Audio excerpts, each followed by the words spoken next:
April 25th, 2021, and we are live. Hope everybody's doing well today. Welcome to the African History Network show. All right, so we're broadcasting on our Facebook fan page, The African History Network, The African History Network, and our YouTube channel, Michael Imhotep, Imhotep. So we have a jam-packed show for you today. I was on Roland Martin Unfiltered on Friday, and we have an excerpt of what happened on Roland Martin Unfiltered. There was a story that we talked about there, and we're going to continue the discussion here. Oftentimes we talk about slave lessons in school gone bad, And there was a story out of New York, upstate New York. It's at an elementary school, and a fourth grade class the teacher was using a lesson dealing with slavery, and the fourth grade class was taught that African slaves came to the U.S. by choice. They were taught that African slaves came to the U.S. by choice and worked for a certain number of years to pay off the cost of the trip here. And oftentimes you hear stories about different slave lessons in school gone bad.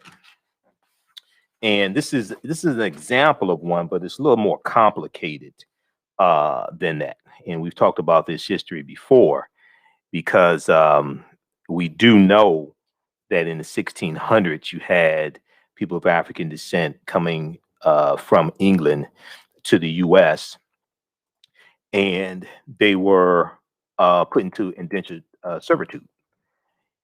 Okay, so we're going to deal with some of this history, because in 1619, codified slave laws didn't exist in any of the 13 colonies in 1619. So we hear about Jamestown, Virginia, Point Comfort, 1619. Well, codified slave laws didn't exist in any of the 13 colonies in 1619. The first colony to have codified slave laws is going to be Massachusetts in 1641. They come to Connecticut in about 1650, come to Virginia in 1660, right about 1660.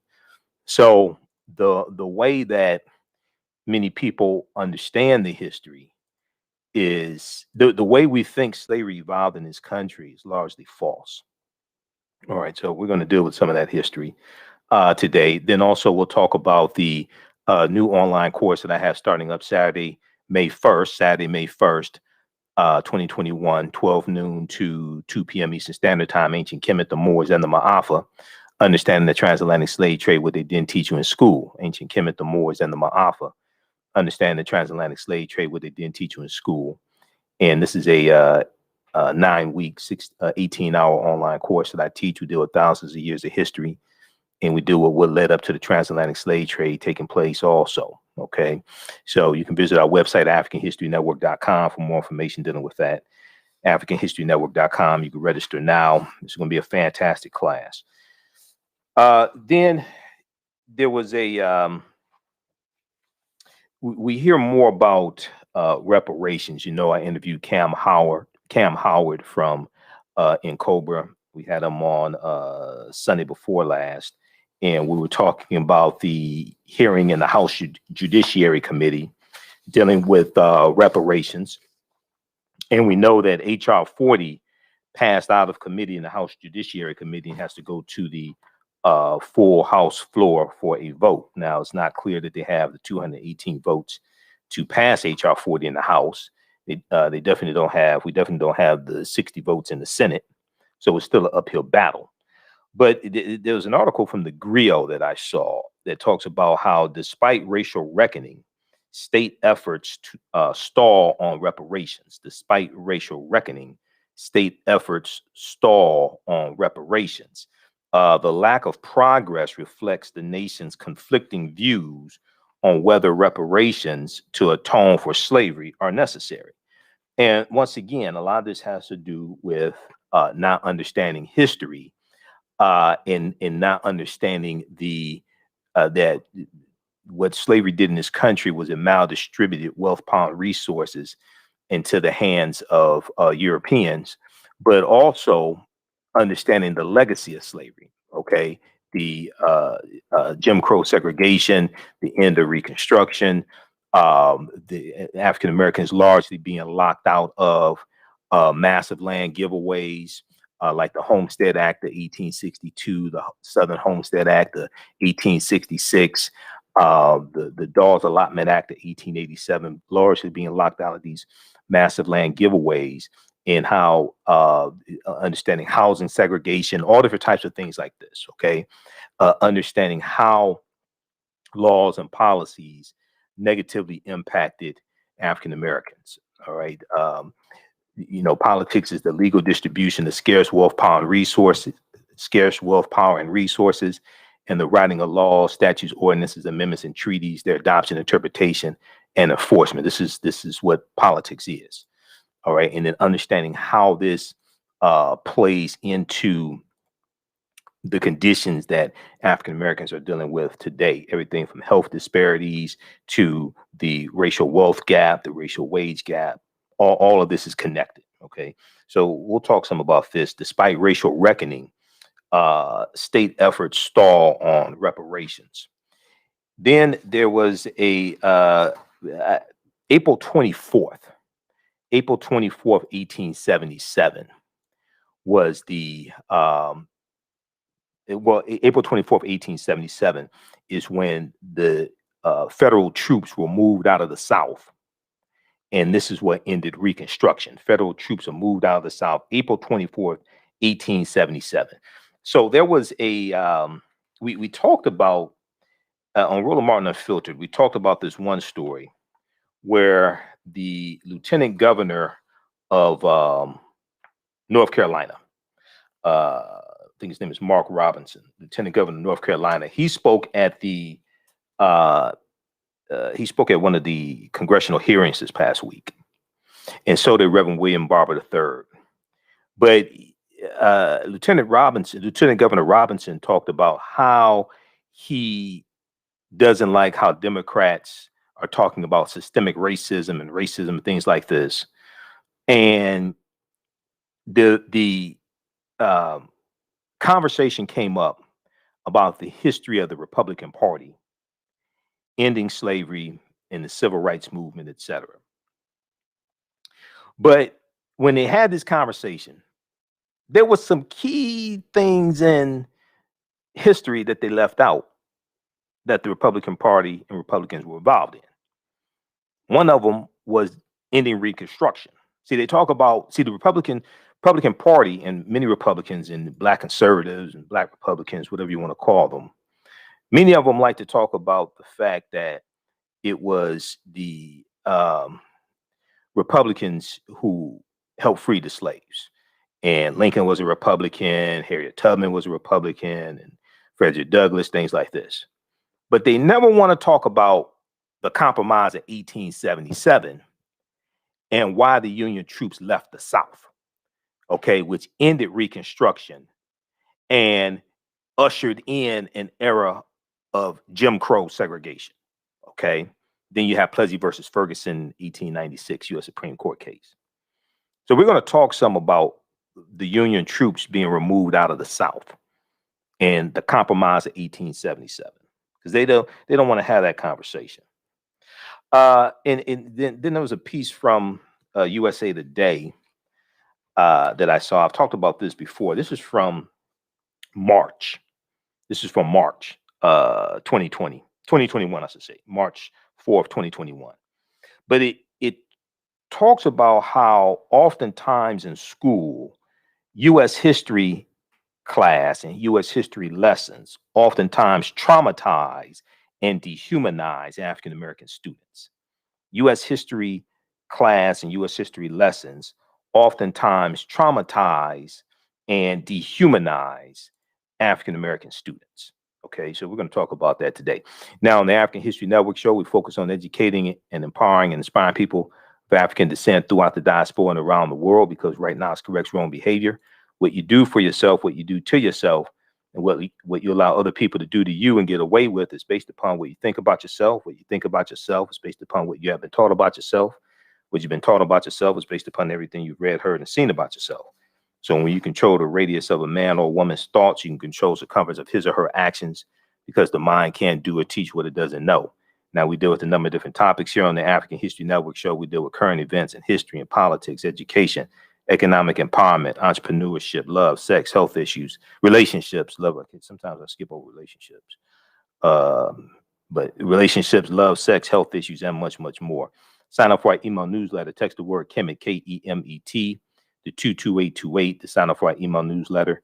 Text the word Kemet, Kemet, to 22828 to sign up for our email newsletter. Also visit our website, AfricanHistoryNetwork.com, AfricanHistoryNetwork.com. Sign up for our email newsletter there as well. If you'd like this type of information, you can support the African History Network, $ the AHN show through Cash App, $ the AHN show through Cash App, also through PayPal, paypal.me/the AHN show, paypal.me/the AHN show, and at our website, AfricanHistoryNetwork.com. This helps us stay on the air, keep broadcasting 6 days a week, keep doing the research, pay some of the bills, etc. Okay. Let's see here. We're coming up here on the break. Calling numbers 313-778-7600. 313-778-7600 is the calling number if you have a quick question or comment. Listen to the African History Network show right here on 9:10 a.m. Superstation, the Future Radio. I'm Michael Imhotep. We'll be back in a few minutes. Stand by, everybody.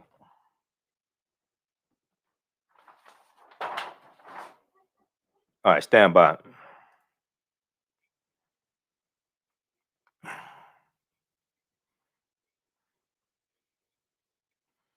All right, how's everybody doing?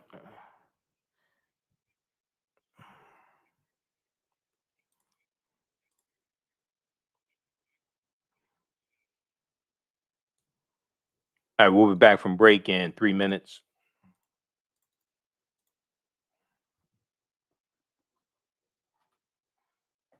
Stand by.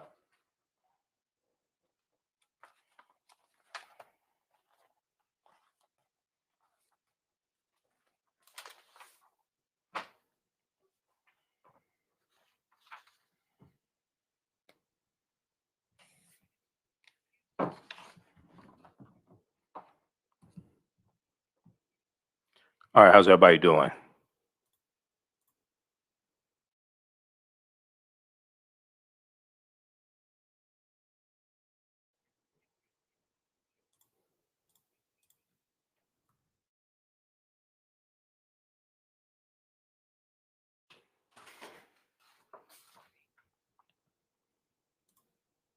All right, back from break in 2 minutes.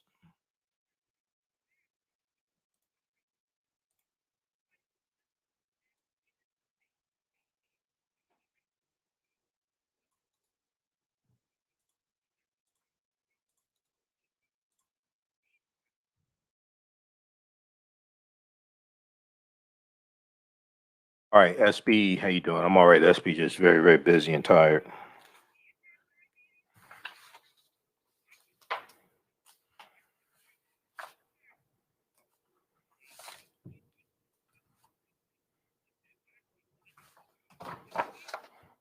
Stand by.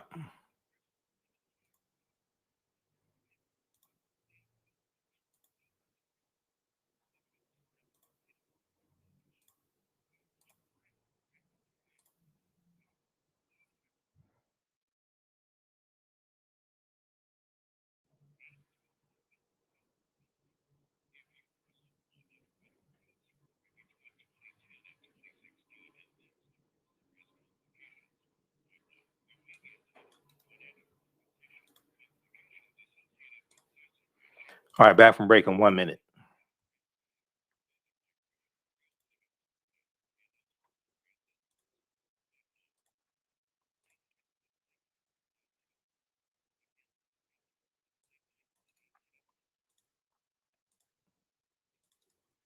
(910), the Superstation, Detroit's only African-American talk radio.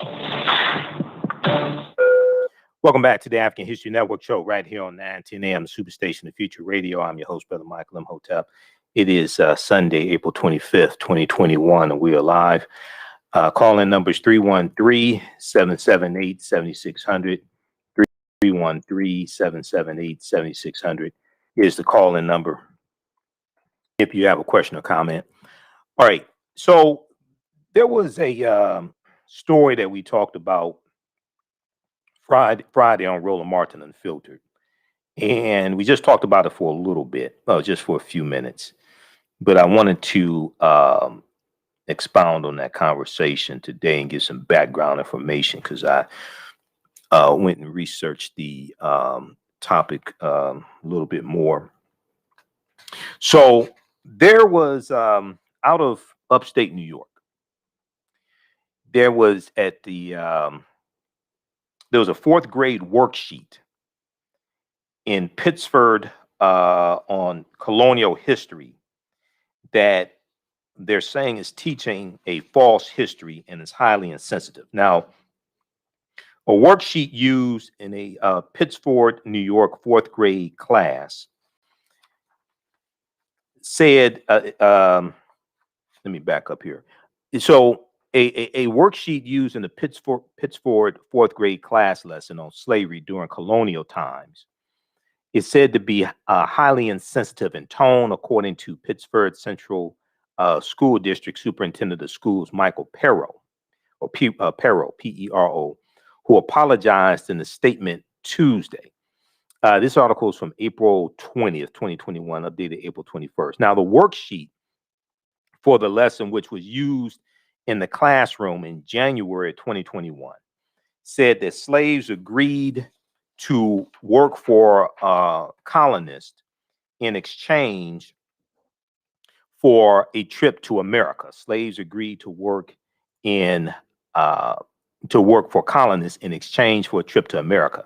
Now, school superintendent Michael Pero said in a statement that a parent brought this worksheet to the attention of district officials on Tuesday, and it had the worksheet. We're going to bring this up here on the screen share, and we're going to go to clip one here in just a minute, Jalen. If you look here on the screen share, it has part of the lesson. Okay, it says, "Why did slaves come to America?" And then it says, "As an exchange to the trip, as an exchange for the trip to America, African Americans agreed to work for colonists for blank years, but then were kept as slaves." So they have to fill in the blank how many years. And it says, so it's a fill in the blank exercise. Part of this exercise is a fill in the blank exercise. Then it says, "Where did slaves live?" Okay. Then it says, "Lived in small fill in the blank homes on a blank plantation," what have you. What jobs did slaves have? Okay. And it asked them things like worked in, fill in the blank, butter, like making butter, churning butter, fill in the blank around the house, doing chores around the house. Now, we've talked about before how there were at least 262 skills, trades, and crafts that African people had in this country from 1619 to 1865. Everything from engineers to basket makers to barrel makers to hemp baggers to furniture makers, barbers. We control the skilled trades. All right. Then it asked the question, who owned slaves? Okay. So this is part of this lesson. It's a fourth grade lesson. All right. Now, Michael Pero, school superintendent, said that the district will reteach this topic, remove the worksheet from students' notebooks, and provide them with the correct factual information. Provide them with the correct factual information on this subject. Now, according to district officials, the worksheet was part one. Sorry, the worksheet was part of one lesson used by a first-year teacher and limited to use in one class. Okay, so it was used by a first-year teacher and limited to use in one class at one school. All right. Now, the worksheet came from an online course called Classroom Nook. Classroom Nook. All right. I'm not sure if you should use Classroom Nook. I haven't seen everything they had to offer. This right here is problematic what they're offering. Now, Classroom Nook is not a district approved resource for materials. Classroom Nook is not a district approved resource for materials. A statement from Pittsford Central School District Superintendent of Schools, Michael Pirro, states, "It was brought to our attention this morning that in January, a worksheet was used in a fourth grade class lesson on slavery during colonial times. The worksheet, which is attached, was in no way an accurate depiction of slavery during colonial times and was highly insensitive in tone. We immediately met with the staff members involved in this lesson and have taken steps to remedy the situation. This will include a reteaching of the topic of slavery during colonial times and removing this worksheet from student notebooks while providing them with correct, factual information on this subject. While providing them with correct, factual information on this subject. Furthermore, we are working with our fourth grade teachers across the district to be sure this worksheet is not being used in any other classrooms." Okay. Michael Pirro went on to say, "I would like to thank the parent who brought this to our attention. We have reached out to them in order to make a full apology for the use of this worksheet. We have also reached out to parents of the entire class to share this error and apologize for it. This situation reinforces the significance and importance of working with our staff with regard to high quality resources, ongoing professional development, and culturally responsive, sustaining educational practices." Culturally responsive, sustaining educational practices. This is something we take seriously, and we are and are continued to continuous improvement. This is something we take seriously and are continued to continuous improvement. Yeah, that's what he said. Doesn't make any sense. Now, end quote. So a worksheet similar to this one was observed in the Webster Central School District earlier this year. Webster Central School District officials, now this is in New York, people, this is in New York. Webster Central School District officials said in a statement to News 8 out of the New York area on Tuesday, "The worksheet that you are referencing is similar to the one that had been used in some of our classrooms 2 months ago. It was part of an elementary asynchronous assignment about life during colonial times, specifically regarding enslaved people. This worksheet was not part of the district's curriculum, but was used as a supplemental resource." Okay. While teaching about enslaved people is part of the New York State Social Studies standards, the way the assignment was presented did not provide students with a historically accurate understanding of the experiences of men, women, and children who were enslaved in our nation. Okay.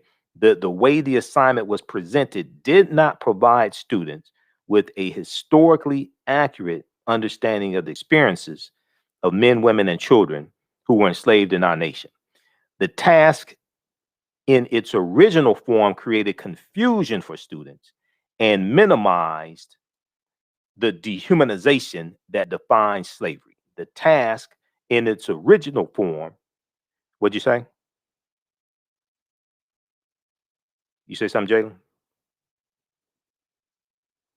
The task in its original form created confusion for students and minimized the dehumanization that defines slavery.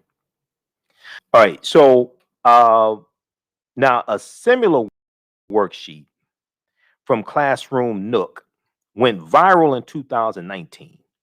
Classroom Nook then claimed it was meant to be used as a quote unquote suggested answer key intended to contain example student responses and use them as part of the teaching material. There was a I read a few articles on this. This school district had a problem back in 2019 when during a Black History Month project. In 2019, the district made headlines after a parent raised similar concerns over a botched Black History Month project in which white men, including former U.S. President Andrew Johnson, were pictured instead of the Black inventors that they were supposed to be celebrating during Black History Month. This is in the same school district. I want to go to this clip here. This is from, I think this is from WROC out of, or actually this is WIVB TV out of Channel 8 out of the upstate New York area that talks about this story. Fourth grade worksheet in Pittsford on colonial slavery teaches false history, highly insensitive in tone. Let's go to clip one, Jalen. Pittsford Central School District is under fire tonight for a fourth grade worksheet that contained false information about slavery. Kayla Green explains what happened, why school officials are apologizing, and how parents are responding. Parents tell me this isn't the first time this worksheet has been used locally. They say it was also used in Webster back in February, and the fact that this happened a second time is just insulting. Students in a fourth grade classroom in the Pittsford School District were given this worksheet in January, part of a lesson about slavery in colonial times. It says slaves agreed to work for colonists in exchange for a trip to America and prompts students to list slave jobs. Tiffany Porter is the founder of Being Black in the Burbs. You can't be teaching kids that Black people came willingly to this country and that we were not forced. And then, it was like we were indentured servants coming up here to work our way off of, whatever debts we had. That's false. Superintendent of Schools Michael Pirro says in a statement that a parent brought this worksheet to the attention of district officials today. He says the district will reteach the topic, remove the worksheet from students' notebooks, and provide them with the correct information. Antonia Winter says a similar worksheet was handed out to her friend's child in a Webster classroom in February. The country pretty much was built on the backs of these enslaved people that were dragged here. So that narrative and that piece, kids need to understand, this is not the proper way that story should be told. The Webster district confirmed a similar worksheet was used, and a spokesperson says it minimized the dehumanization that defines slavery. They say actions to address the situation are ongoing. These are some things that we want to call out and not in, so people can stop doing it. Because if Webster had said something and spoke up more about it, then perhaps Pittsford could have saw and flagged it. Pittsford officials say this was used as part of one lesson by a first-year teacher in only one classroom and in only one of the schools in the district. In Pittsford, Kayla Green, News 8. All right, Kayla, thank you. Superintendent Pirro says they have reached out to the families of children who were given that lesson. In his statement today, he said, quote, "I would like to thank the parents who brought this to our attention. We've reached out to them in order to make a full apology for the use of this worksheet. We have also reached out to parents of the entire class to share this error and apologize for it." Okay, so that's from WIVB TV Channel 8 out of the upstate New York area, and also WROC TV, the upstate New York area, reported on this as well. So, this is an example of a slave lesson gone wrong, another slave lesson go wrong as well. But it's a complicated history, okay? It's a complicated history. I'm going to reference Before the Mayflower by Lerone Bennett Jr., chapter 2, just a minute here, okay? And 313-778-7600 is the calling number if you have a question or comment here. And if you have experienced, or your children have experienced, now I call them slave lessons gone wrong, right? I don't know if I'm going to fit, I don't know if I'm going to create a video series or something. Don't steal that name, but I call them slave lessons gone wrong. But if your children have experienced lessons dealing with history and slavery and things like this that are just are wrong in school, give us a call. Let us know about that also. Now, you hear me oftentimes talk about teaching hard history, American slavery, teaching hard history, American slavery from the Southern Poverty Law Center. And it is a study that, I recommend that people use. You can use it at your, a lot of some students are still at home because of COVID, still being educated remotely. But this is something that teachers can use in the classroom. This is something parents can use to supplement what is being taught in the classroom or what is not being taught in the classroom. So it's from the Southern Poverty Law Center, Teaching Hard History, American Slavery. It's about a 52-page study, a 56-page study. And it documents how the history of slavery is being incorrectly taught in schools all across the country. And then it gives numerous recommendations on how to more correctly teach the history. All right. You can download that from Southern Poverty Law Center, splcenter.org, splcenter.org, and just search for Teaching Hard History, American Slavery. And, I downloaded it and took it to the printer and got it printed up, Teaching Hard History, American Slavery. So if we look at, there's a couple of sources we're going to look at here. If we look at a article from USA Today, okay, and this deals with this one here from USA Today. This deals with 1619, 400 years ago, a ship arrived in Virginia bearing human cargo. What happens is that the way slavery evolved in the 13 colonies, the way we think slavery evolved in the 13 colonies, that's not exactly what happened. Okay. The way we think slavery evolved in the 13 colonies, that's not exactly how it evolved. All right. In 1619, codified slave laws didn't even exist in any other 13 colonies. Okay. That's going to evolve over time. So there was one point in this article I wanted to look at. My friend, Dr. Daryl Scott, history professor at Howard University, is quoted in here. But let's look at this right here. Okay. So we're going to pull this up on the screen share. Just 1 second here. Those watching on Facebook and YouTube. All right. So it's laying out this history of Jamestown, Virginia in 1619. And it says, and while some declare that 1619 marked the beginning of slavery in England's American colonies, they are off the mark in at least two ways. First, Africans had been imported as slave labor in the English colony of Bermuda before 1619.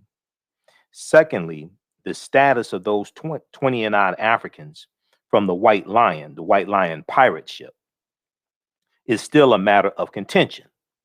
Now, Dr. Daryl Scott said, quote, the 1619 story is only important for people who develop within the nation state that becomes known as the United States. Okay, he's a history professor at Howard University.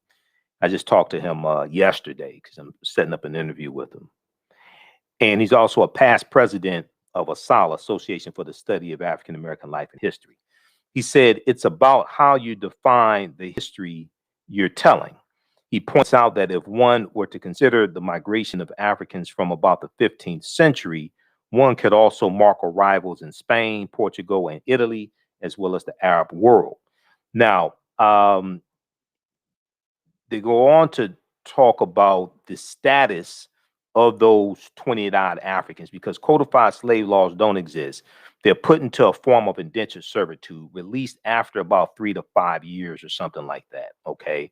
Yes, they were captive, but what we know is chattel slavery doesn't exist in the 13 colonies. Okay. At this time. If we look at, I'm going to go to before the Mayflower here in just a second. If we look at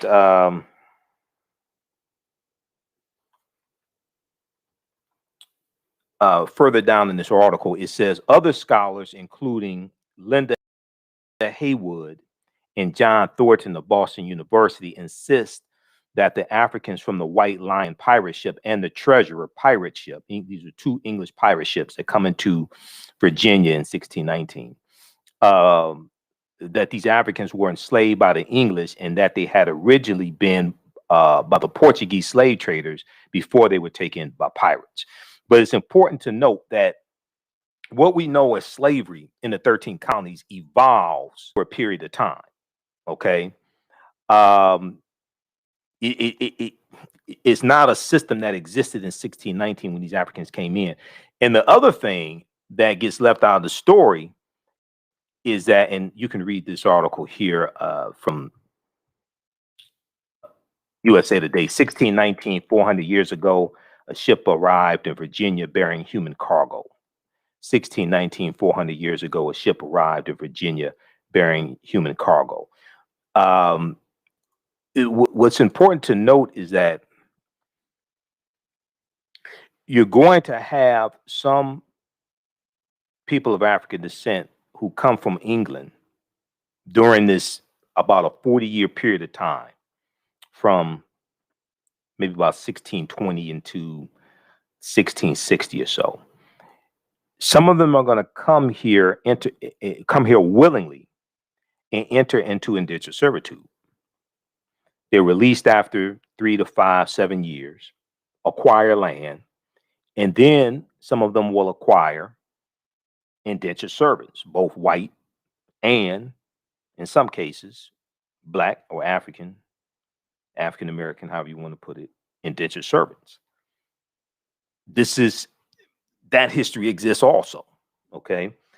When you read chapter 2 before the Mayflower by Lerone Bennett Jr., he cites about a 40-year period of time where you're going to have this take place.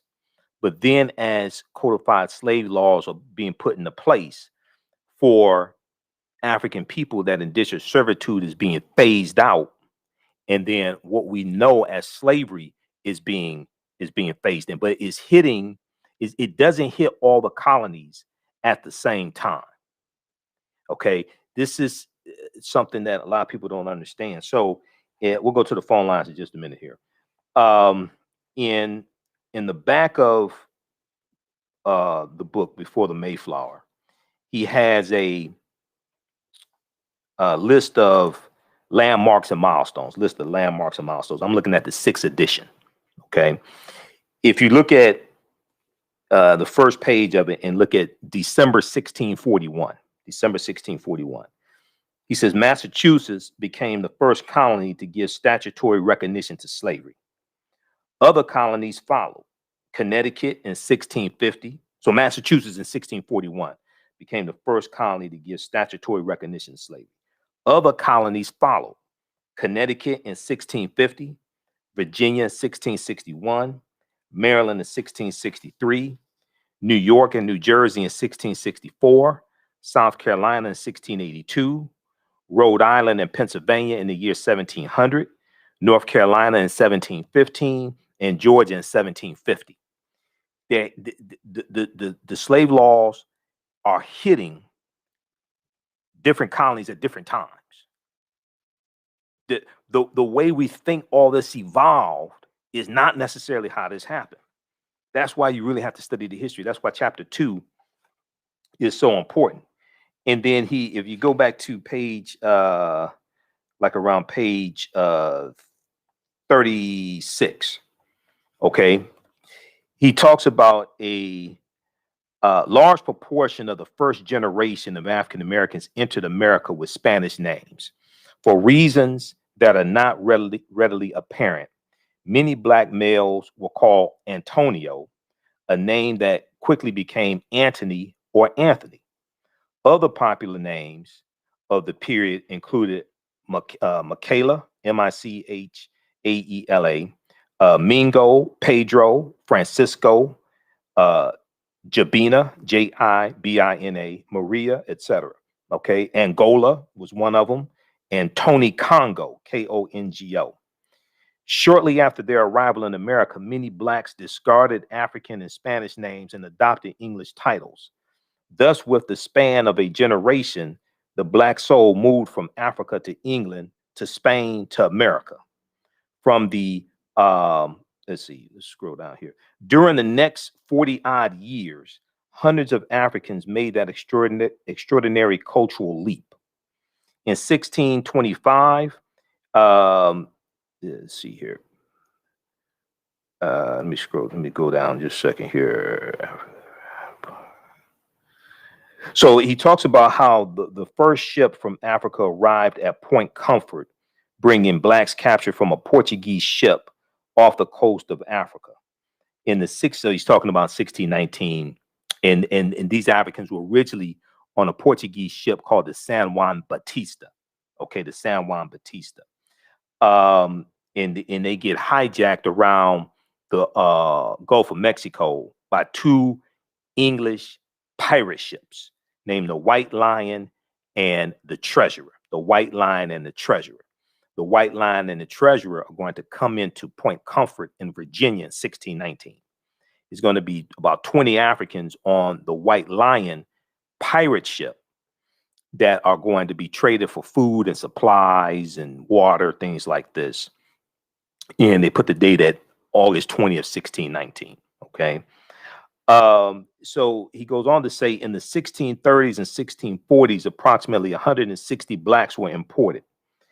By 1649, colonial officials were able to report that, quote, there are in Virginia about 15,000 English, and of Negroes brought there 300 good servants. Okay. But he goes on to talk about how they are put into an indentured servitude status because at this time, codified slave laws don't exist. And then they're released after a certain number of years. Many of them go on to acquire land, different things like this. Okay.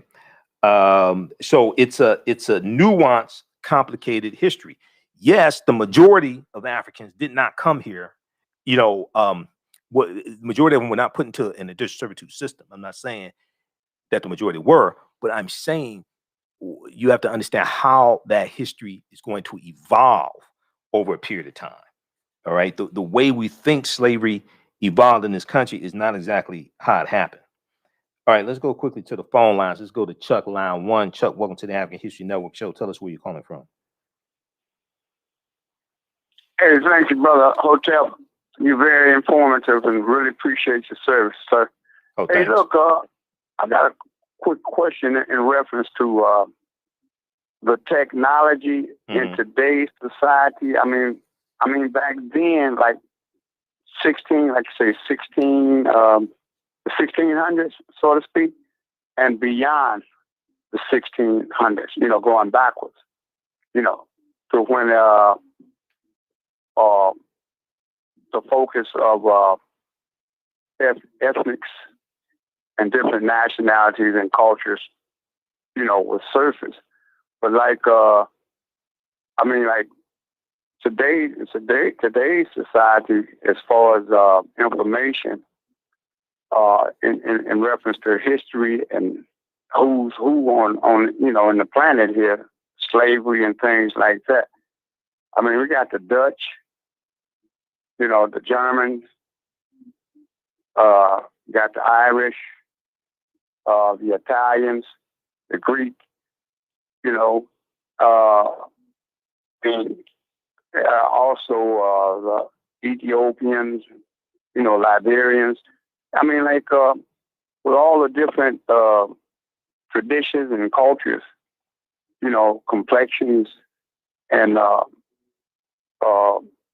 different ways of standards in life. I mean, who do we trust when it comes to slavery, so to speak? I mean, I know some people that call a slave a gig, a job, punch the time clock, whatever. Chuck, you know what I'm saying? Chuck, we're coming up on the break. Now, what's your question? You said, who do we trust when it comes to slavery?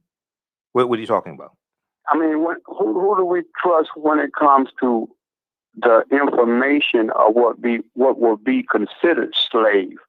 I mean, do you think certain ethnicities were the only people who were considered low income, you know, minimum wage, so to speak? Those are terms we're using nowadays, like you say, that's working for slavery. You know what I'm saying? Well, okay, the people comparing slave wages to chattel slavery. There's no comparison. That's not the same thing. Some people use the term slavery loosely and talk about slave wages. That's not chattel slavery being reduced, having your humanity stripped from you and being reduced to the level of an animal, or being reduced to the level of an object. Okay, and having your rights taken away from you. That's not the same thing. But keep listening. We're coming up on the break, Chuck. Thanks for calling. All right. Thanks. Okay. All right. Thanks, no problem. Okay. I want to look at page 36 here, and then we're coming up here on the break. This is from chapter 2 of Before the Mayflower. Okay. He talks about how additional evidence of the relatively high status of the first American blacks is to be found in colonial documents, which indicate that they voted and participated in public life. It was not until 1723, in fact, that blacks were denied the right to vote in Virginia. Once again, these different laws are hitting different colonies at the same time, at different times. All this stuff is not hitting the colonies at the same time. Different colonies are going to have different laws. And you had Africans who were voting in like Georgia up until about 17, somewhere around 1715, something like that. You're going to see free African Americans voting, owning land, etc. But you're going to see the laws catch up with them and phase all of that out. So he said, according to Albert E. McKinley, blacks voted in South Carolina until 1701, in North Carolina until 1715, and in Georgia until 1754. Not only did pioneer blacks vote, these early African Americans, not only did pioneer blacks vote, but they also held public office. There was a black surety in York County, Virginia, in the first decades of the 17th century, and a black beadle, B-E-A-D-L-E, a black beadle in Lancaster County, Virginia. Now, this wasn't the majority of African Americans, but you saw this taking place also. He said, nor was this sort of thing confined to Virginia. The first blacks in Massachusetts, they arrived in 1638 on a slave ship called the Desire, which was America's first slave ship. Okay. They were apparently assigned the status of indentured servants. This is 1638 in Massachusetts. Codified slave laws don't come to Massachusetts until 1641. In the book, The Negro in Colonial New England by Lorenzo J. Green, he says that, quote, until almost the end of the 17th century, the records refer to the Negroes as servants, not slaves. Once again, that whole system of slavery is going to evolve in the 13 colonies. For some time, no definite status could be assigned to incoming Negroes. Some were sold for a period of time only, and like the white indentured servants, became free after their indenture. This is page 36 of the 6th edition of Before the Mayflower by Lerone Bennett Jr., Chapter 2. You listen to the African History Network show right here on 910 AM Superstation and Future Radio. I'm Michael Imhotep. We'll be back in a few minutes. All right, stand by, everybody.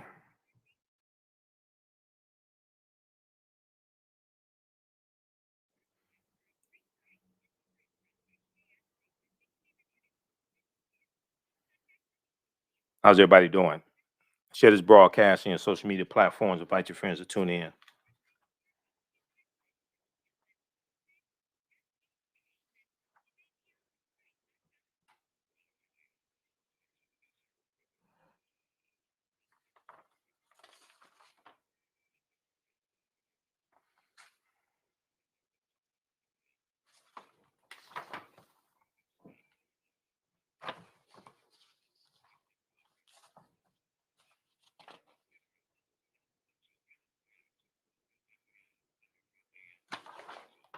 Stand by. Back from break in 4 minutes.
An AM Superstation, a division of Adele Media. The views and opinions expressed on any program are those of the producers and/or the persons appearing on the program, and do not necessarily reflect the views and opinions of 910 AM Superstation or Adele Media.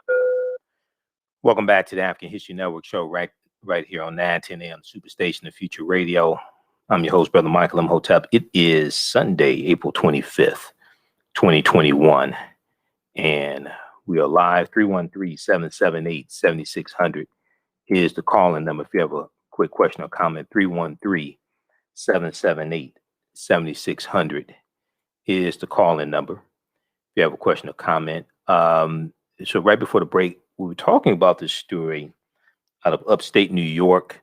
It involves a 4th grade lesson dealing with slavery that taught that African slaves came to this country. They were basically saying that African slaves in general were indentured servants that came to this country and worked for a period of time, and they worked in exchange for the trip over here. Okay, but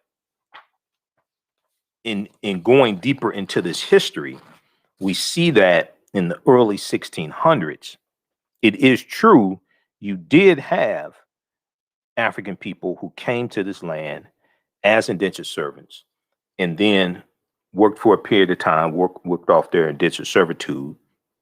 A lot of them go on to acquire land. But in the early 1600s, in the 13 colonies, you don't have codified slave laws. The first colony to have codified slave laws is going to be Massachusetts in 1641, and these laws are hitting different colonies at different periods of time. So we're going to see the system of what we call slavery. We're going to see it evolve over about around a 40-year period of time or so. Okay, we're going to see it evolve. So the way slavery evolved in the 13 colonies is not exactly how the way we think slavery evolved, or the way that the concept that many of us have, like we'll think of maybe Roots, okay, especially if you saw Roots when it originally aired in 1977. Okay, well, you're talking about in the 1700s, after the system was well underway. But when we go back to 1619 and see how this whole thing evolves in the 13 colonies, is not the way that the way we think it happened is not how it exactly happened. Okay. Let's go back to the phone lines quickly. Let's go to Marathon, line 2. Marathon, welcome to the African History Network show. Tell us where you're calling from. Calling from Detroit, 9:10 a.m. Okay. Go ahead. Yeah, I was trying to understand. I heard you interchange both indentured servant and slave. So was that an attempt to kind of clean it up, or what? No, those are two different things. Those are not the same thing. Okay. Okay, I thought you were saying that they changed it to kind of make it humane or something. No. The indentured servitude system in the 13 colonies existed before slavery was instituted. I see. That's what I'm saying. That's what I'm saying. And then when you read chapter 2, Before the Mayflower by Lerone Bennett Jr., he lays out this chronology. In 1619 in Virginia, codified slave laws didn't exist. They didn't exist in any of the 13 colonies in 1619. The first colony to have codified slave laws is going to be Massachusetts in 1641. The laws hit different colonies at different times. The way we think this history happened is not really how it happened. I see. Okay. All right. Okay, I'm clear. All right. Thanks for calling. Mm-hmm. Okay. Also, everybody. Okay. Thanks for calling, Marathon.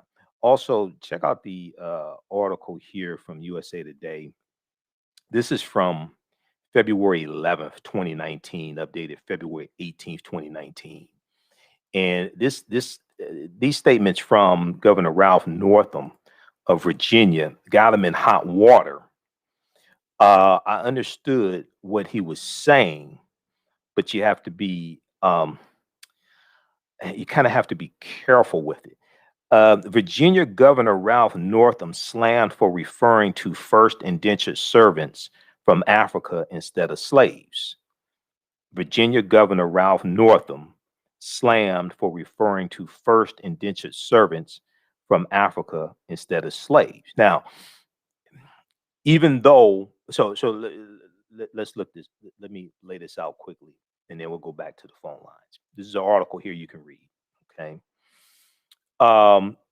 He was interviewed by Gayle King on CBS this morning, and this is leading up to, this is February 2019, so it's leading up to August 2019. We know August 2019 was that 400th year anniversary, so there's a lot of commemorations and things like this taking place, right?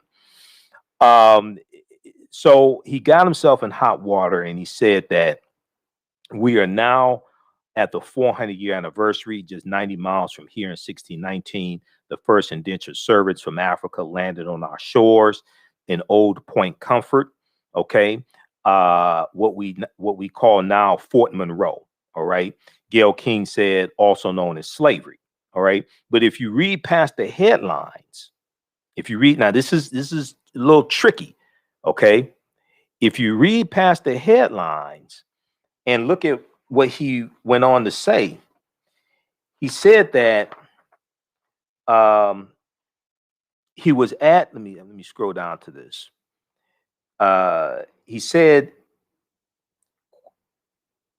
he talked about being at Point Comfort, at Fort Monroe, or what used to be Point Comfort, the site where the first Africans arrived. And let me scroll down to this here so those watching here on the screen share can see. Okay. So here's what Governor Ralph Northam said. He explained that recently he visited Fort Monroe, the site where those first Africans arrived, and was corrected by a historian after he referred to these Africans as enslaved. So Governor Ralph Northam is at this historic site. He referred to these Africans as enslaved, and he said he was corrected by a historian. He said, quote, "A historian advised me that the use of indentured, the term indentured, was more historically accurate," Governor Ralph Northam said in a statement to CBS this morning. "This fact is, he said, the fact is I'm still learning and committed to getting it right." Now, what this goes to deal with is a tricky piece of history. Now, if you call them enslaved in 1619, those 29 Africans, if you call them enslaved, I understand that, even though codified slave laws did not exist in Virginia. The reason why is because they were captured from Angola. And this is what the article goes on to say. They were captured originally by the Portuguese in Angola, and around the Gulf of Mexico, that Portuguese slave ship called the San Juan Batista, it was hijacked by English pirates. And about 50 Africans from the San Juan Batista Portuguese slave ship are going to be put onto two English pirate ships and then come into Point Comfort. So even though in Virginia in 1619, they don't have codified slave laws, those Africans were captured by the Portuguese in Angola. So they're still being held hostage. You see what I'm saying? They're still captured. Okay. So I understand what he was saying, and the historian correcting him, okay, about what was taking place in Virginia in 1619. They were saying they didn't have slavery in 1619 in Virginia. That's true. But those Africans were still captured. They were captured in Angola, originally by the Portuguese. It's a tricky history. Well, it's a nuanced history. Let me say that. It's a nuanced history. Okay. Let's go. We'll post a link here to this article from, you can read the entire one from USA Today. Okay. And then go through and read. If you have, a lot of people have Before the Mayflower at home. It's probably collecting dust. It may be collecting dust on your bookshelf or something like that. Go through and read chapter 2. Because when you read chapter 2, and then if you look in the back of the book at milestones in history, and then start in 1619 with milestones in history, okay, then you start seeing how this whole thing evolved is different than the way we thought it evolved. That's why we have to understand history, because those historical events bring us right up to today. You had African people in early colonial America. You had Africans voting, and all these rights and ownership of land. All this stuff is going to be, all these laws are going to be put in place to subjugate us, to take away our right to vote, take away our right to own land. All that stuff is going to be phased out. If we look at page 40 of the sixth edition of Before the Mayflower by Lerone Bennett Jr., he talks about how the legal documents in the early 1600s, okay, what we call white people in the 13 colonies, they weren't referred to as white. They were referred to as the English or Englishmen or Christians, okay? It's not going to be to the late 1600s or the late 17th century that the term white is going to be instituted, largely around 1680, 1681. That's going to be after basically something called Bacon's Rebellion of 1675 and 1676. Bacon's Rebellion was a rebellion in Virginia where you had, at this time, you're going to have, so this is This is later. This is 1675, 1676. So you're going to have those codified slave laws are already going to hit Virginia. They hit Virginia in 1661. This is 1675 and 1676. You have a rebellion between enslaved Africans and white indentured servants, what we call white indentured servants or English indentured servants. They're going to unite because they realize they had a common oppressor. You're going to see the term white for the English largely being used widely after this rebellion, right around 1680, 1681.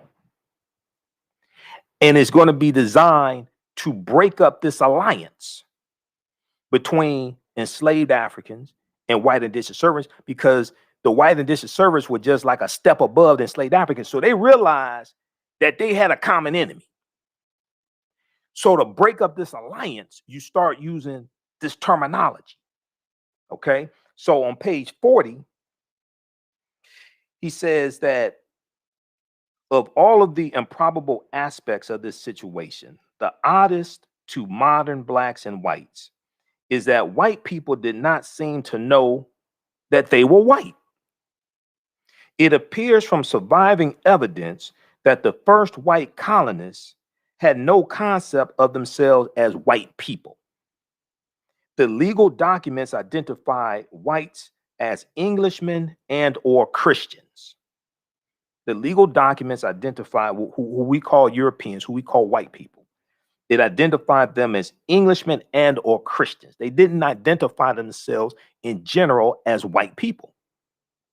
The word white and its burden of arrogance and biological pride developed late in the century. He's talking about late in the 1600s, late in the 17th century, as a direct result of slavery and the organized debasement of blacks. The same point can be made from the other side of the line. For a long time in colonial America, there was no legal name to focus white anxiety. The first blacks were called blackamoors, Moors, Negers, Negers, and Nagars, Negars. The word negro, which is a Spanish and Portuguese term for black, it could also mean a black thing. It's a Spanish and Portuguese term. The word negro did not come into general use in Virginia until the latter part of the century, the latter part of the 17th century. So once again, he's saying, wait a second, the first blacks or first Africans were called blackamoors or Moors. This is page 40 of chapter 2 of Before the Mayflower by Lerone Bennett Jr. Once again, the way the history actually happened is different than how we think it happened. It's different largely than how we've been taught that it happened. A similar course of development was roughly characteristic of New York, where the black settlement preceded the English and the name New York, because New York was a Dutch colony before it was an English colony. There are records from 1626 identifying 11 blacks, about 5% of the non-Indian population, who were servants of the Dutch West India Company. The Dutch West India Company, which was one of the slave trading companies that were organized and financed by wealthy Europeans to engage in capturing Africans and taking them to the new, what they would call the New World. Okay, it wasn't new to us; we were already there. All right, but taking them to the New World, setting up the plantation system, things like this. All right, but the colony of New York was originally a Dutch colony, and in about 1627, the Africans that are under the control of the Dutch, they're going to be forced to build a wall in that Dutch colony, and that wall is used to ward off the, Native Americans and those trying to attack. But that wall is where Wall Street gets its name from. That was in the Dutch colony called New Amsterdam, which becomes an English colony called New York. This is a deep history. 313-778-7600 is the calling number. If you have a question or comment, 313-778-7600 is the calling number. If you have a question or comment, let's go to Spectre, line 3. Spectre, welcome to the African History Network show. Tell us where you're calling from. I'm calling from Detroit. Okay, thanks for holding. Thanks for holding. Go ahead with your question or comment. This whole thing that you're talking about from New York, it just goes to illustrate the fact, in my opinion, that in the public schools, really only mathematics and reading or English should be taught, because the rest of this stuff can be very, very confusing. Apparently, it's confusing to adults.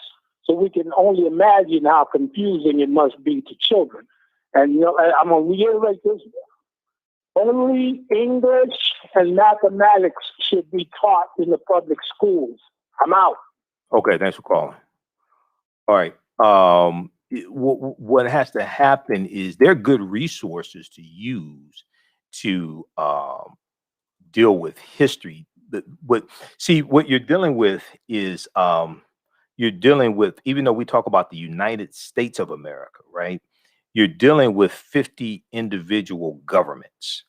You're really dealing with 50 individual state governments that have different standards, and then districts can set up certain standards.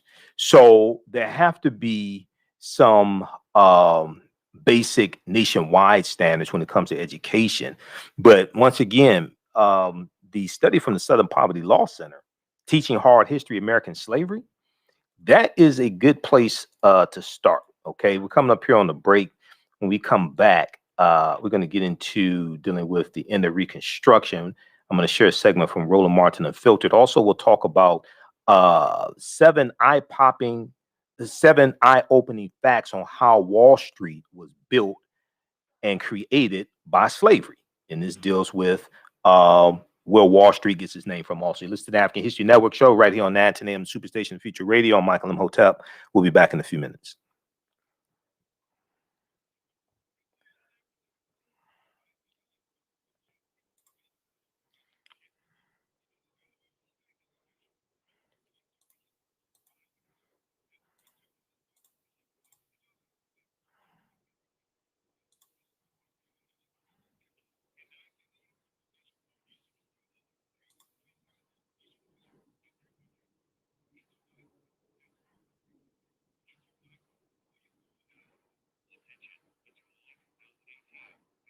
Stand by, everybody. We'll be back from break in just a minute here.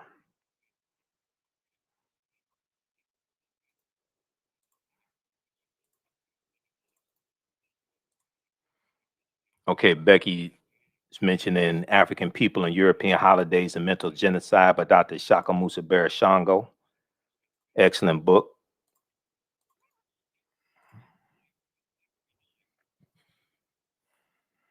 Stand by.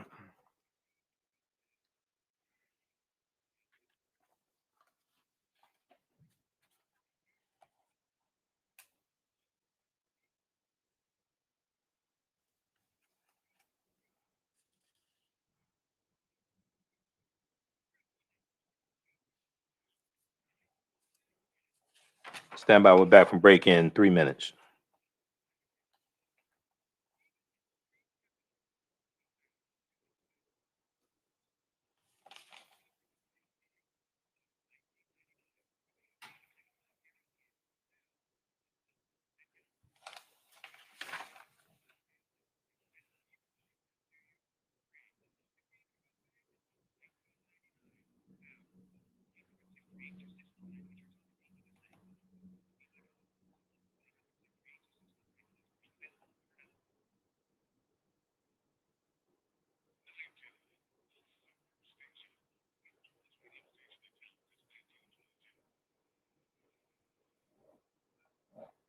Welcome back to the African History Network show right here on 9:10 a.m. the Superstation of Future Radio.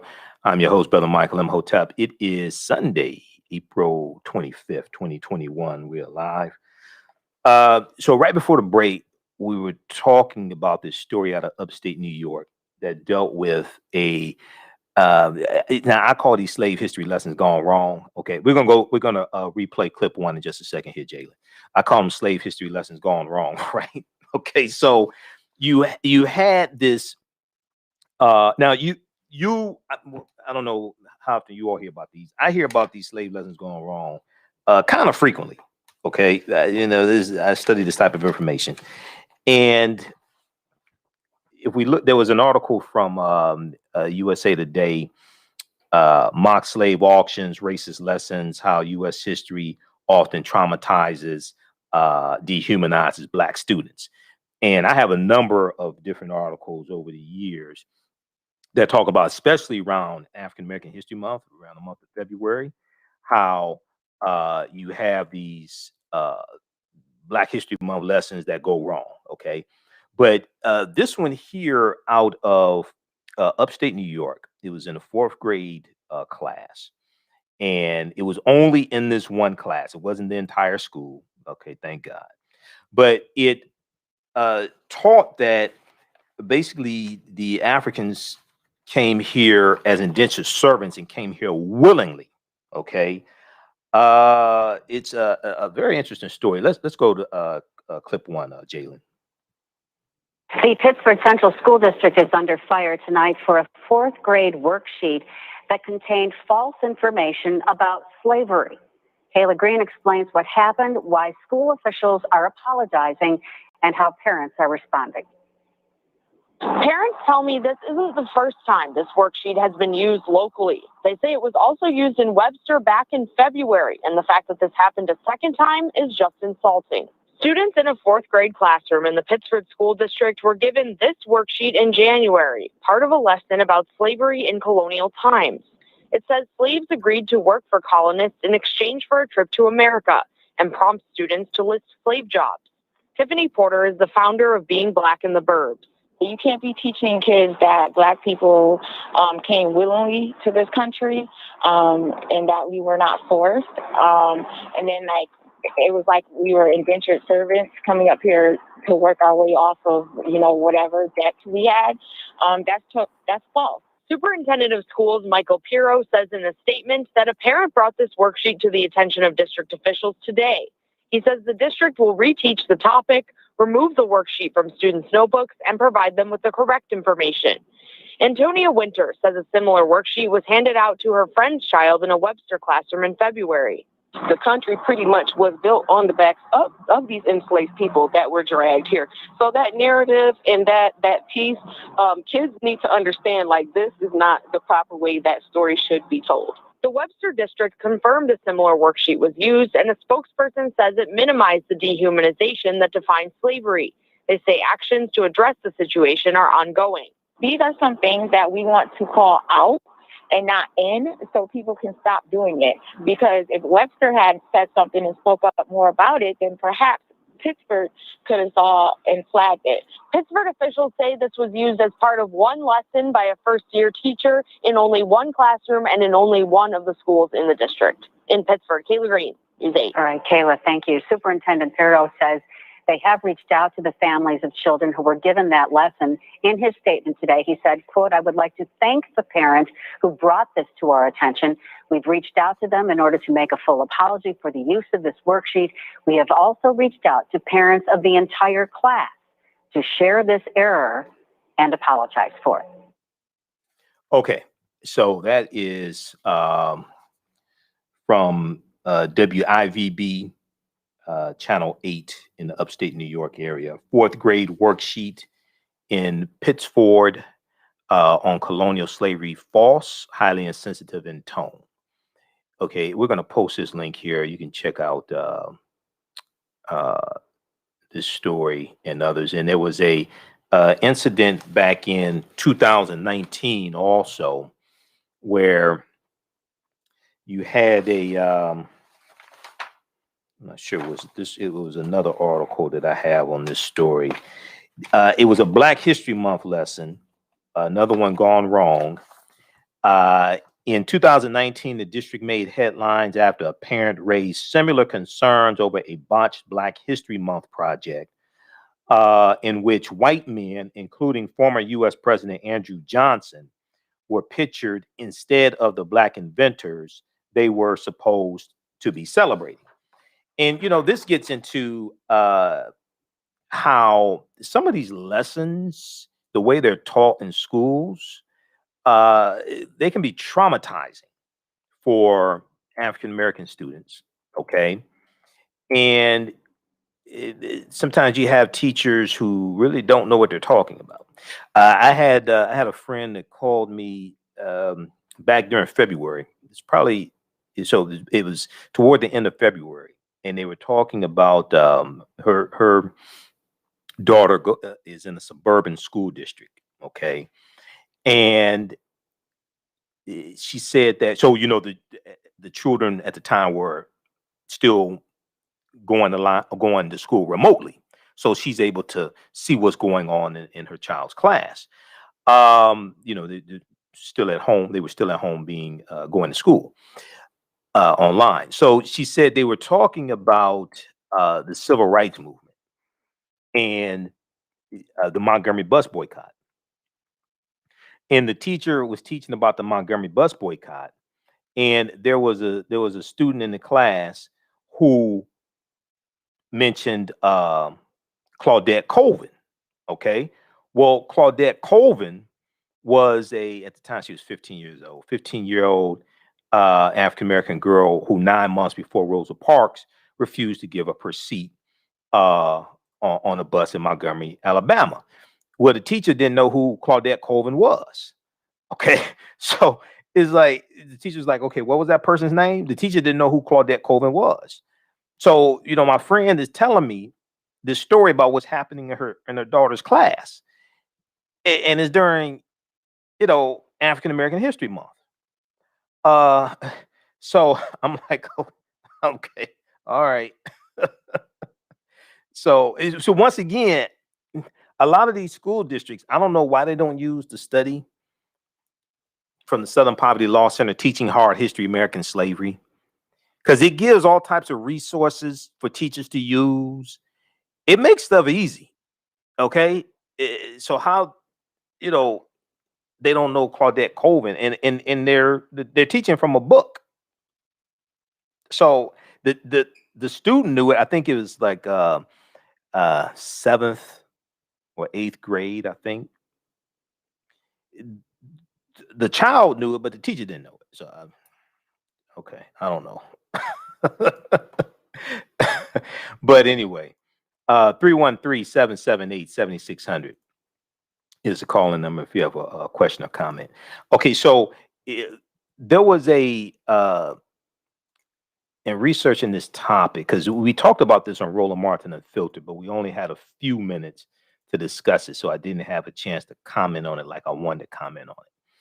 There was another article I saw, and I go to like local news sources for these stories. I go to local news sources in the area that the story took place. That's how you get like the best reporting, because a lot of times the reporting from the national news sources is going to be days behind, and they're citing the local news sources. There was another story from WXXI News out of upstate New York, April 20th, 2021. Pittsford School District apologizes for highly insensitive lesson on slavery. All right. And then when you scroll down to the bottom, it says in 2019, the district made headlines after a parent raised similar concerns over a botched Black History Month project in which white men, including former President Andrew Johnson. Now, Andrew Johnson is going to be the white supremacist that gives a blanket pardon to the Confederacy, the insurrectionists, and gives them back their land. Okay, he's the one that takes the land that was given to former slaves through Special Field Order number 15, known as 40 acres and a mule. Okay, that is approximately 400,000 acres of land, of coastal land in South Carolina, Georgia, and Florida. All right, he's basically going to give all that land back to the Confederacy. That Andrew Johnson. Okay, these white men were pictured instead of Black inventors that they were supposed to be celebrating during Black History Month. You can read this. You can read this article that they're citing here for more information. This is from April 25th, 2019. Pittsford Central School District defends response to botched Black History Month project. Pittsford Central School District defends response to botched Black History Month project. Now, this is an incident that took place in the same school district, but back in April 2019. Okay, well, it took place in February 2019, but it was reported on April 2019. The Pittsford Central District is defending its handling of a Black History Month project that went wrong. WXXI News reached out to the district after a Pittsford parent noticed that what he called egregious errors in an elementary school project intended to honor African American inventors. Dr. Jerome John Giles was picking up his children from their school when he noticed dozens of posters lining the main hallway. Dr. Jerome John Giles said, quote, "They told me the theme of the project was to celebrate 100 Black inventors. They told me the theme of the project was to celebrate 100 Black inventors. But as he walked the hallway, he saw numerous posters with incorrect information. Some had the wrong year or wrong title. Then he saw a string of posters with the names of Black inventors, but the pictures of white men. He saw a string of posters with the names of Black inventors, but the pictures of white men. Dr. John Giles said, to my shock and dismay, there were many displays in that short segment of the wall that showed just egregious errors where it had a clear picture of a Caucasian associated with this name and an invention which was blatantly wrong. It was just shocking. Now, one of the posters had the name of Powell Johnson, inventor of protective eyewear, but the picture was of Andrew Johnson, who, as president of the United States, failed to address racial issues and civil rights after the Civil War. Well, he gave a blanket pardon to the Confederacy because Johnson could sympathize with the Confederacy. Okay, he gave a blanket pardon and gave them back most of their land. Now, historians describe Andrew Johnson as a racist he was, who routinely referred to African Americans as inferior and undeserving of equal rights. He reminds me of Donald Trump. Quote, the idea that this predominantly Caucasian class can walk out thinking that Andrew Johnson, a picture of Andrew Johnson, somehow should be affiliated with Black history is, in a positive perspective, is just not acceptable. Okay, so check out this as well. All right, so this district has had problems in the past. All right.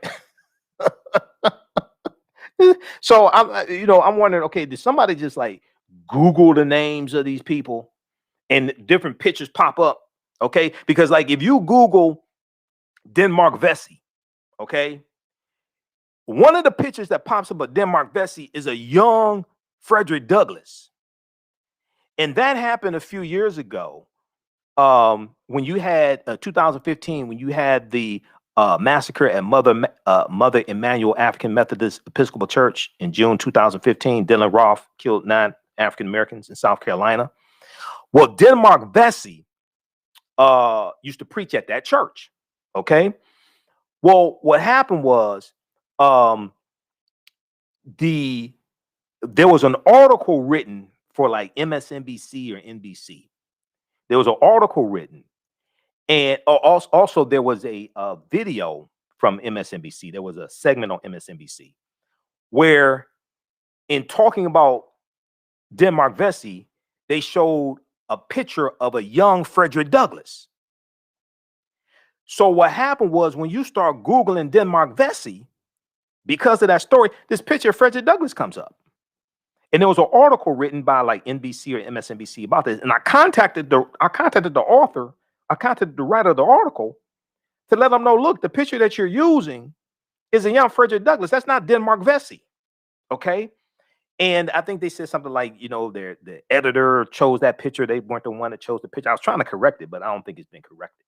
Okay. But if you Google Denmark Vesey, it'll probably come up with a picture of a young Frederick Douglass. All right. So I'm not sure if people like just Google these names and just grab pictures of people and they ain't know what these people look like or something like this, but that's problematic. All right. I'm going to go back to before the Mayflower here. Then we're going to go to clip 2 in just a minute, Jalen. Page 45 of Before the Mayflower by Lerone Bennett Jr. Chapter 2. He says, in the fateful 60s of the 17th century, he's talking about the 1660s of the 17th century. Okay, so in the 1660s, the men who ran the colonies, egged on by the slave trading royalists of London, he's talking about in the 13 colonies here in this land, egged on by the royalists of London, made a decision that would lead step by step to the fateful 60s of the 19th century, the 1860s of the 19th century, and the fateful 60s of the 20th century, the 1960s of the 20th century. Okay, this is page 45 of chapter 2 of Before the Mayflower by Lerone Bennett Jr. What he's showing you is historical events don't happen in a vacuum. They are the culmination of a sequence of historical events that lead up to a larger event taking place. This is what he's laying out here on page 45. All right. He says that in the fateful 60s of the 17th century, so the 1660s, and that's the 17th century, the men who ran the colonies, the 13 colonies, egged on by the slave trading royalists of London, made a decision that would lead step by step to the fateful 60s of the 19th century, the 1860s of the 19th century, which is the Civil War, 1861 and 1865. And then this would lead to the fateful 60s of the 20th century, okay, the 1960s, the Civil Rights Movement. All that history is connected. Heedless of the consequences, these men decided to base the American economic system on human slavery, organized around the distribution of melanin in human skin. Virginia and Maryland led the way, enacting laws in the 1660s that forbade intermarriage and made black slaves for life. So he's talking about chattel slavery being instituted in the colonies of Virginia and Maryland in the 1660s, because they ain't had chattel slavery in the 13 colonies before then. The way this history evolved is not necessarily how we think the history evolved. Under the new dispensation, which was adopted with minor modifications by other colonies, children born of African women were ruled bond or free according to the status of the mother. So if the African woman was enslaved, her children were enslaved. This is the formation of chattel slavery in the 13 colonies, starting with Virginia and Maryland in the 1660s. Thus, white America and black America crossed a great divide, and white America, finding itself on the other side of that divide, found it necessary almost immediately to take 2 additional steps.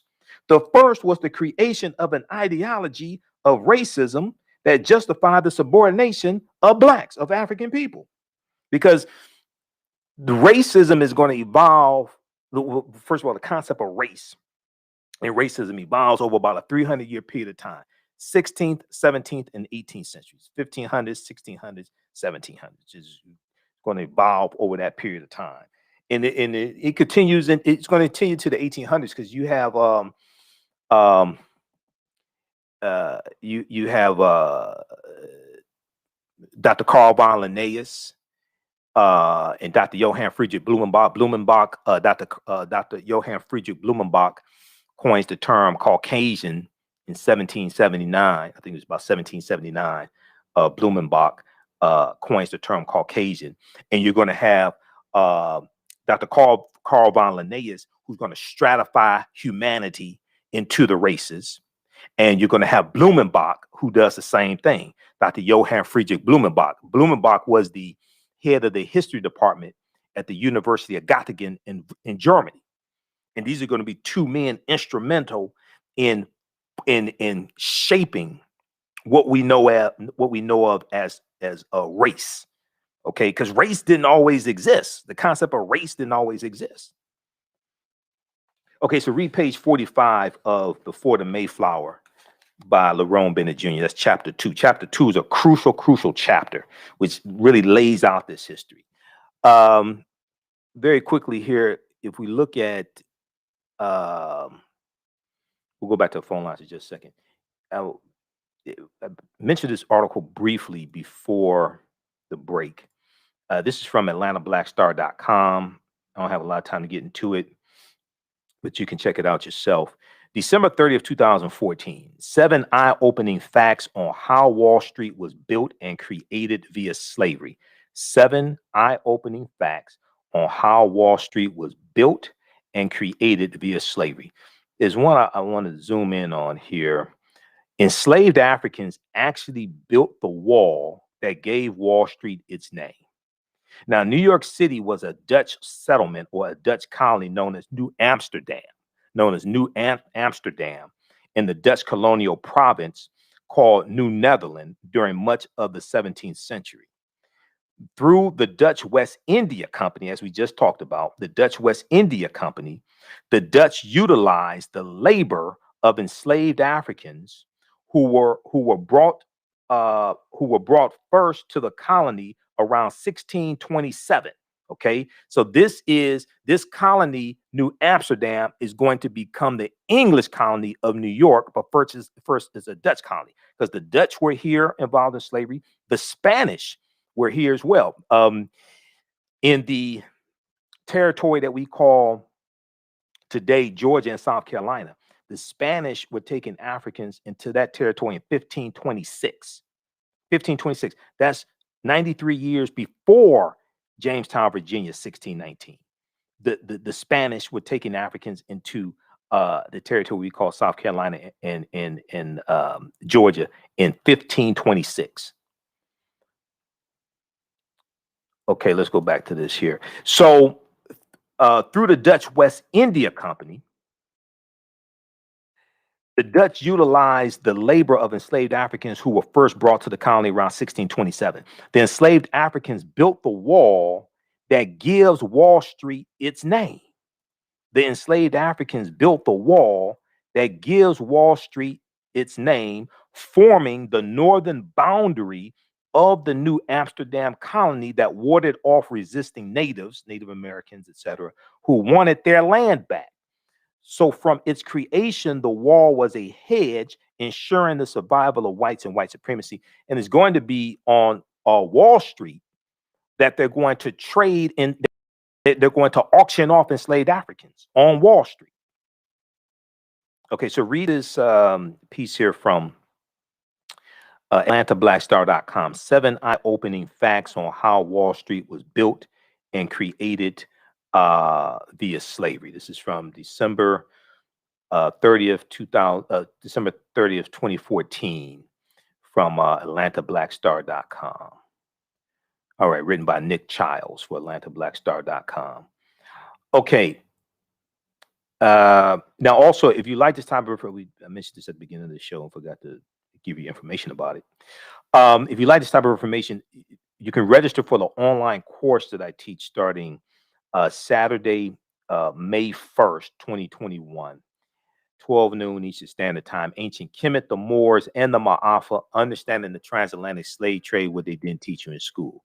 Ancient Kemet, the Moors, and the Maafa, Understanding the Transatlantic Slave Trade, what they didn't teach you in school. This is a 9-week, 18-hour online course that I teach.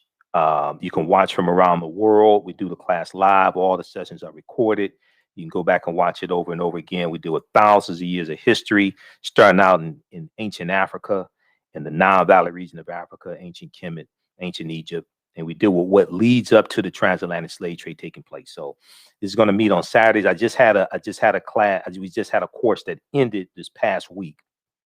I was doing that class on Tuesdays, and a lot of people said we can't make it on Tuesdays, so we're doing it on Saturday. Saturday's the only day I don't do radio, so Saturday works out better because I'm on radio 6 days a week, and it's challenging I was doing the class Tuesdays 8 p.m. to 10 p.m., then doing radio 11 p.m. till whatever time I stop. So this is going to be Saturdays, 12 noon to 2 p.m. Eastern Standard Time. So if you go to our website, AfricanHistoryNetwork.com, and you scroll down the page, you see information for our radio show here, and you can click here to listen to audio podcasts of our shows. You can click here to read articles that I've written. We have the information here for the class. You click here to register here. It says register here. You can enroll. The class is regularly $130. It's on sale $80. I do a PowerPoint presentation. We have book references, articles, video clips, everything. You don't have to buy any of the books to follow along in class. And then we do the class live. You can ask questions during class through the live text chat. Okay, now I can't see you. You don't have to worry about, putting on clothes, or you may be in your pajamas, or you don't have to worry about doing your hair or anything like that. I can't see you. You see me. But right. But you can ask questions during the live text chat. And then all the sessions are recorded. So you can go back and watch them over and over again. You have access even after the course is over. As soon as you register, you can watch the course that we just concluded, okay? And that'll get you ready for Saturday, May 1st, 2021, 12 noon to 8 p.m. Eastern Standard Time. We posted the link here. It's also at our website, AfricanHistoryNetwork.com. That's Ancient Kemet, the Moors, and the Maafa, Understanding the Transatlantic Slave Trade, what they didn't teach you in school. This is a 9-week, 18-hour online course that I teach. It deals with thousands of years of history. It corrects, and we also deal with the 800-year occupation of Europe by the Africans known as the Moors. And the Moors are taking teachings from ancient Africa, from the Nile Valley region of Africa, into Europe. And these teachers are going to bring Europe out of the Dark Ages, lead to the transatlantic slave trade taking place. All this stuff that we taught Europeans came back to kick us in the behind. This is why I say I wish we had never taught them. All that stuff came back to kick us in the behind. Okay. Contrary to popular belief, when the transatlantic slave trade starts in 1441 with the Portuguese going into Mauritania, a lot of people think this is the first time Europeans came in contact with African people. No, Africans had been all throughout Europe for hundreds of years, intermixing into the European population, changing the complexion of Europeans to various extents. And you're going to have conflicts that arise between Africans and Europeans. The transatlantic slave trade is a continuation of those conflicts. The transatlantic slave trade is a continuation of those conflicts. You got to understand the previous hundreds of years of history to understand the transatlantic slave trade taking place and why it happened. Okay, so this is what we do with an online class. I want to go to this last clip. We're going to go to clip 2, Jalen. I was on Roland Martin Unfiltered on Friday. Okay, it was Friday, April 23rd. And we talked about this story out, the lieutenant governor of North Carolina. He's an African-American lieutenant governor, but he's a Republican. He's a Republican that lacks testicular fortitude. He slammed Democrats for insane voting rights efforts, fighting against these 361 voter restriction bills that are being pushed by Republicans. And he said this all has to do with power. Let's go to clip 2, Jalen. Hi, I'm Kim Burrell. Hi, I'm Carl Payne. Hey, everybody, this is Sherry Shepard. You're watching Roland Martin Unfiltered.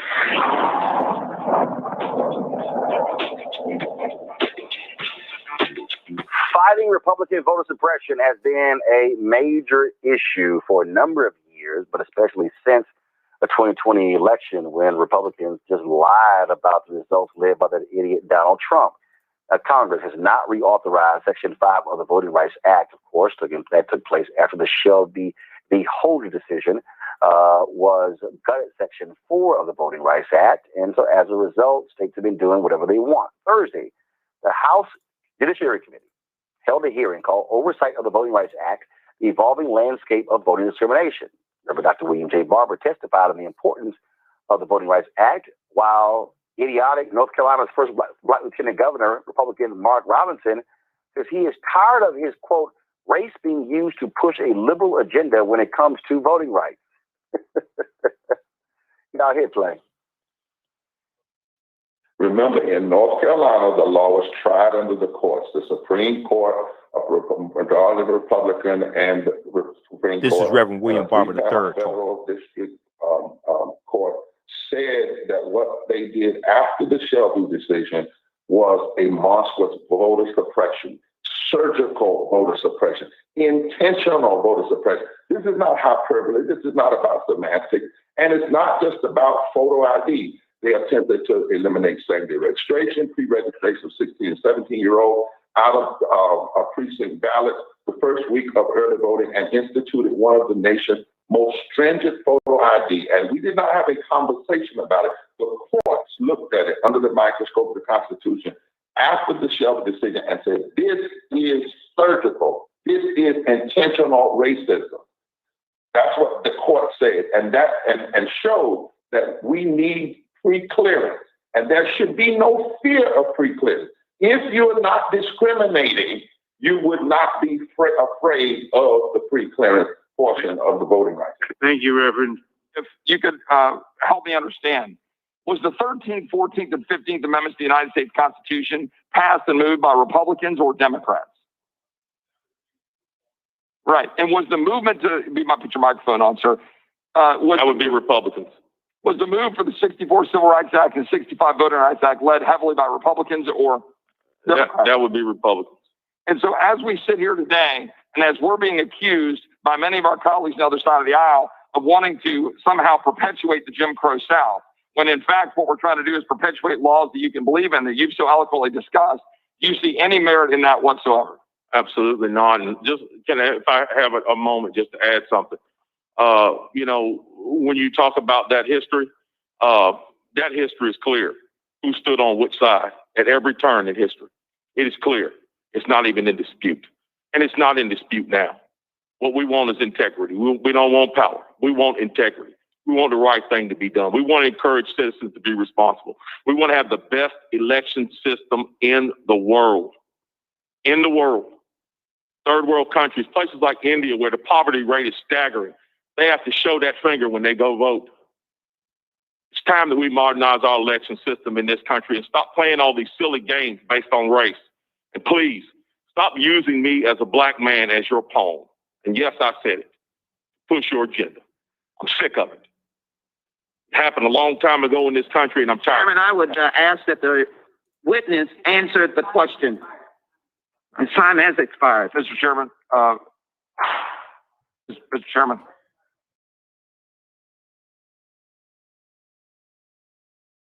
Okay, those watching on Facebook and YouTube, on our Facebook fan page, The African History Network, our YouTube channel, Michael Imhotep, keep watching. We're out of time here on 9:10 a.m. Superstation WFDF. We're going to keep going. Remember, right now, it's correct wrong behavior. It's not over till we win Wakanda forever. And stay tuned for the best of Reverend Al Sharpton. We'll talk to you Monday night. Peace. All right, stand by, everybody. We're going to continue that clip here. Stand by. How's everybody doing? Let me get that queued up.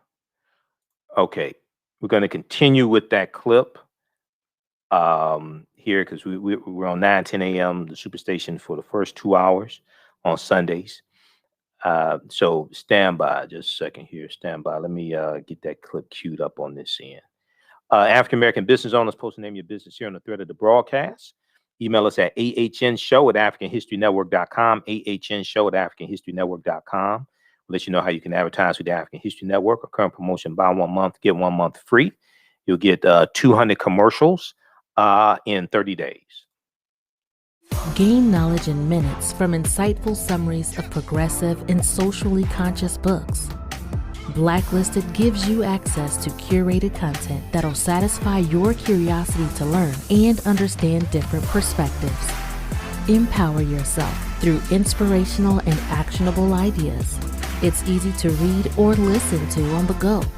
Blacklisted. Empower yourself. Start your free trial today.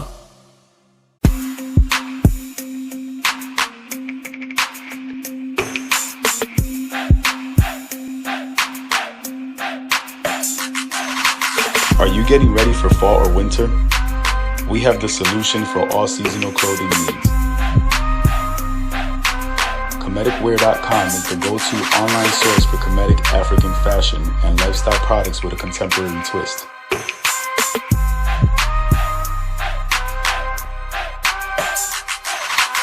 We're committed to offering unique styles reflecting our African heritage.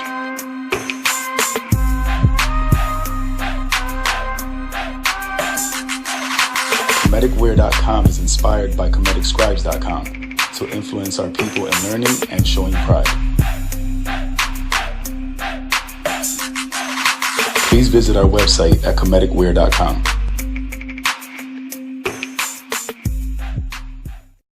We all know the cannabis industry is headed toward an uprise in the past decade. What happens when there is a brand that brings this uprise in a blow? The cannabis industry welcomes her uprise. Hustle her hemp. Delivering excellence with pride is her watchword, and how you choose to embrace it makes it a priority. From cultivating rich cannabis into exquisite and tastefully finished CBD products to delivery, Hustle Her Hemp leaves no stone unturned. Hustle Her Hemp's mission is to empower women of color by building business and creating legacies, uniting beauty, health, and business. We are a pure definition of how we want the CBD industry to become in the future. While we are redefining innovation, we bring the same energy to improving the quality of life. Hustle Her Hemp is the new uprise.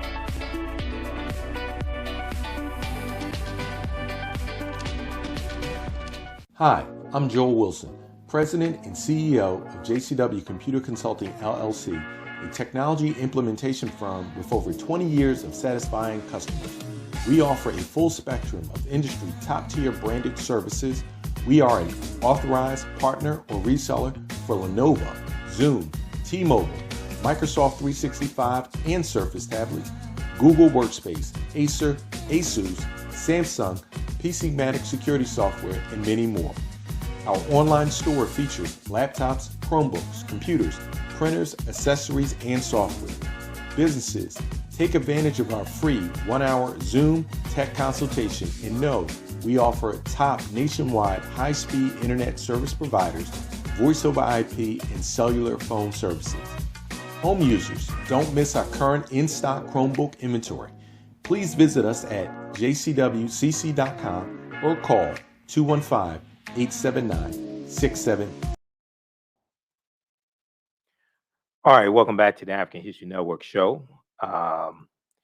So African American business owners, email us at ahnshow@africanhistorynetwork.com, ahnshow@africanhistorynetwork.com, to find out how to advertise African History Network.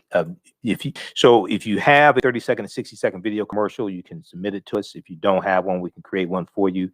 And then also, our shows are in audio podcast format as well on 9 different audio podcast platforms. So people will hear the audio when they listen to the audio podcasts of our shows. We're on Stitcher and Castbox and iTunes, iHeartRadio. They'll also hear the audio version of your commercial as well. Okay, I want to go back to this clip here from Roland Martin and Filter when I was on April 23rd. We were discussing what took place at a House Judiciary Committee hearing this past week. And Reverend William Barber III testified, but also you heard Reverend William Barber III testify, but also North Carolina's Lieutenant Governor Mark Robinson testified as well. Now, he is a Republican, Mark Robinson, but he's one that lacks testicular fortitude. Okay. And you heard some of the comments that he made, and he was basically saying that he was tired of the Democrats' insane voting rights efforts and making everything about race. He doesn't want to call out his own party on racism, however. This is what I find interesting. He doesn't want to call out his own party on racism. But let's go back to this clip here. And then you hear Congressman Roy, Mr. Roy, asking these questions about the 13th and 14th or 15th Amendment and who voted for the Civil Rights Act of 64, things like that, right? Let's go to this clip. They have to show that finger when they go vote. It's time that we modernize our election system in this country and stop playing all these silly games based on race. And please, stop using me as a black man as your pawn. And yes, I said it. Push your agenda. I'm sick of it. It happened a long time ago in this country, and I'm tired. Chairman, I would ask that the witness answer the question. His time has expired. Mr. Chairman, Mr. Chairman, Mr. Chairman, I should have a unanimous consent request to insert something in the record. Unanimous consent to insert something in the record. Consent request. You've already said that we could enter that in the record. You said it in your opening, Mr. Chairman. What changed? Johnson, can you hear me? So we're not going to insert something in the record? So Republicans can't enter anything in the record? I'm just So the need chairman clarification. doesn't want us to be able to insert stuff in the record? Maybe in a few minutes, but not right now. Oh, because when I had my time closing, I didn't want to insert it at the time inserted when I spoke. Mr. Johnson, we're going to go in proper order. You're recognized for 5 minutes. Well, this is a great way to run a hearing. You know what? I really get a kick out of the convenient games being played there, Candace. Hold on, let me back this up for a second. Because he talked about the 13th, 14th Amendments and all that. That would be Republicans. Hold on. Is Mr. Roy asking this question? And show that we need free clearance. And there should be no fear of free clearance. If you're not discriminating. Now, this is Reverend William Barber III talking. Reverend William Barber III. You would not be afraid of the pre-clearance portion of the Voting Rights Act. Thank you, Reverend. If you could help me understand, was the 13th, 14th, and 15th Amendments to the United States Constitution passed and moved by Republicans or Democrats? Right. And was the movement to put your microphone on, sir? That would be Republicans. Was the move for the 64 Civil Rights Act and 65 Voting Rights Act led heavily by Republicans or Democrats? That would be Republicans. And so, okay, so this is Congressman Roy, who's a Republican. Okay, now, you had Southern segregationists who were Democrats that filibustered the 1964 Civil Rights Act, but most of the Northern Democrats voted for it. And who signed it into law? It was a Democratic president named Lyndon Baines Johnson. Okay. Now, Mr. Roy skips over somebody named Barry Goldwater, who was a Republican who ran for president in 64 and was against the Civil Rights Act of 64 and ran on an anti-civil rights platform. He just skipped over Barry Goldwater. Let's go back to this clip. as we sit here today, and as we're being accused by many of our colleagues on the other side of the aisle of wanting to somehow perpetuate the Jim Crow South, when in fact what we're trying to do is perpetuate laws that you can believe in, that you've so eloquently discussed, do you see any merit in that whatsoever? Absolutely not. And just if I have a moment just to add something, when you talk about that history is clear. Who stood on which side at every turn in history? It is clear. It's not even in dispute. And it's not in dispute now. What we want is integrity. We don't want power. We want integrity. We want the right thing to be done. We want to encourage citizens to be responsible. We want to have the best election system in the world. In the world. Third world countries, places like India where the poverty rate is staggering. They have to show that finger when they go vote. It's time that we modernize our election system in this country and stop playing all these silly games based on race. And please, stop using me as a black man as your pawn. And yes, I said it. Push your agenda. I'm sick of it. It happened a long time ago in this country, and I'm tired. Chairman, I would ask that the witness answer the question. His time has expired. Mr. Chairman, Mr. Chairman, Mr. Chairman, I should have a unanimous consent request to insert something in the record. Unanimous consent to insert something in the record. Consent request. You've already said that we could enter that in the record. You said it in your opening, Mr. Chairman. What changed? Johnson, can you hear me? So we're not going to Mr. insert something Johnson. in the record? Okay, let me go. Let me speed this up. Vote. Mr. Johnson. Games being played there, Candace. Well, if you look at the history is clear. Republicans love talking about 1865, 66, 67. They love talking about 1964, 65, 66, 67, 68. But they don't never want to talk about 2010, 2011, 2012, 13, 14, 15, 16, 18, 19, 20, and 21. Candace, it's clear. The federal courts ruled that Republicans in North Carolina had a laser-like targeting of black voters to keep them from voting. It's no lie. When 5 federal courts ruled that Texas's voter ID law was discriminatory against black people and Latinos.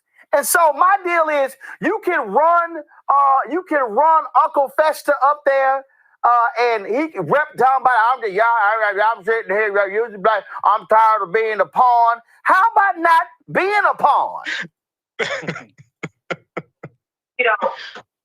This is a reminder of the power that black people have, and this is why they are coming undone at the seams. This is why they still say they don't want to live in 2021. Because 2021, when you look out your window, looks like you and me, right? And you and I are in the line to go vote. It's very interesting that they are using this time to finally change the laws. All of a sudden, some of these laws have been on the record for 15 years, but as soon as the vote is swayed against them, they decide to change it. Clearly, we are seeing what is going on here. I don't see why it's falling on deaf ears of this man who testified. But clearly, we see the pattern, like you said. This is something that we know is getting on their nerves because we have the power, and it's something that we have to continue to fight, or else we're going to append the next voting election. The only reason they are trying to change the laws, Michael, is because they lost. That's it. I mean, we can sit here and dance around all we want to. That's the only reason. They lost. If Ossoff and Warnock had not won Georgia, if Biden and Harris had not won in Georgia, if they had not won in Arizona or Pennsylvania, they would not be trying to change the law. We all know that. Well, Roland, this is this plays into the Senate Judiciary hearing that took place on Tuesday, when Senator John Kennedy of Louisiana got his behind spanked by Stacey Abrams. Okay, and she broke down what's wrong with Georgia Senate Bill 202. But Mr. Roy in the House of Representatives, he wanted to talk about history, and he wanted Lieutenant Governor Mark Robinson to co-sign. But see, Republicans only want to deal with one side of history. They never want to talk about the compromise of 1877, when Republicans conspired with Democrats so that Rutherford B. Hayes, the Republican candidate of the 1876 presidential election, could become president. The Republicans agreed to remove the troops the Union troops out of the South that were protecting the rights of the newly freed slaves to a certain extent, because that's what the Democrats wanted. They don't want to talk about that. They don't want to talk about the Lily White movement in 1928, when the Republicans wanted to get Herbert Hoover elected as president. So they appealed to Southern segregationists Democrats in 5 former Confederate states to get them to vote for Herbert Hoover, and he became president. And then Mr. Roy talked about 1964 Civil Rights Act, but he doesn't want to talk about Barry Goldwater of Arizona, who ran for president in 1964, who was a Republican and who was against civil rights. And he doesn't want to talk about the party realignment that took place because many Southern segregationist Democrats left the Democratic Party, and where'd they go? They went to the Republican Party. You're dealing with a different Republican Party and you're dealing with a different Democratic Party than you were dealing with before that party realignment. So they don't want to deal with that history. Run that on somebody that doesn't understand history. But Xavier, the thing here is, all right, they don't want to deal with what's happening today. And they don't want to deal with being called out. And the bottom line is they are specifically targeting Black young voters and others because they're trying to use the law, trying to get rid of drive-in voting, curbside voting, trying to get rid of same-day registration. They are trying all of a sudden, only one ballot drop box in Georgia. Let's not have it outside. Let's move it inside so you can only drop your ballot off when the hour is over. We know the game here. And it's all right. So you can watch that full show. That's you can watch it on YouTube at Roland Martin on YouTube or Roland Martin on Facebook. Here's the link to the full show on YouTube. That's from April 23rd, 2021. I'm usually a panelist on Roland Martin Unfiltered on Fridays. I also posted here on the thread of the broadcast. Read this. This has some historical significance. Fact-checking Larry Elder's reparations chatter on Fox and Friends. Fact-checking Larry Elder's reparations chatter on Fox and Friends, okay? This is from June 26, 2019. We know that June 19th, 2019, at the you had the congressional hearing for reparations, and we know that Larry Elder, I think, well, he made an appearance on Fox and Friends June 20th, 2019, and he's against reparations for African Americans. We know the reparations hearing that just took place in the House of Representatives in February. We know he spoke there. I think he spoke at the one June 19th, 2019 also. I know dumbass Burgess Owens did. Who's now in the House of Representatives out of Utah. But you read this article, it goes through some fact checking. This is from PolitiFact. It goes through fact checking, dispelling the myths. Yes, you have Republicans that own slaves. It talks about the origins of the Ku Klux Klan. No, the Democratic Party did not found the Ku Klux Klan. But it also talks about the party realignment. But as a percentage of the party, more it talks about the 1964 Civil Rights Act. And it deals with the fact that basically most of the Northern Democrats voted for the 64 Civil Rights Act, but most of the Southern Democrats did not. The Senate bill, the Senate passed the voting rights. I'm sorry, we're looking at the Civil Rights Act. 64. The Senate passed the bill on June 19, 1964 by a margin of 73 to 27, with about 69% of Democrats, 46 yay, 46 yes, and 21 no. 69% of Democrats voted for the Civil Rights Act of 64, and 82% of Republicans voted for it. 27 voted yes, 6 voted no. The Democrats were in the majority of the U.S. Senate. It's only 100 people in the U.S. Senate, okay, voting for the measure on the final passage. So in both chambers of Congress, a greater percentage of Republicans voted for the Civil Rights Act of 1964 than Democrats. That is true, but it was 46 Democrats that voted for it in the Senate. So most of the Northern Democrats voted for it. Most of the Southern ones voted against it. But when we look at Democrats voting for the 64 Civil Rights Act, there was more that voted for it than voted against it. It was 46 that voted yes, Democrats, 21 that voted no. So when you go actually look at the evidence, it's different than a lot of the anecdotes and different than a lot of the assumptions that people will make. You actually go look at the evidence. All right. Okay. Let me see here. All right. So you can read this article here. Fact checking Larry Elder's reparations chatter on Fox and Friends. That's from PolitiFact. Okay.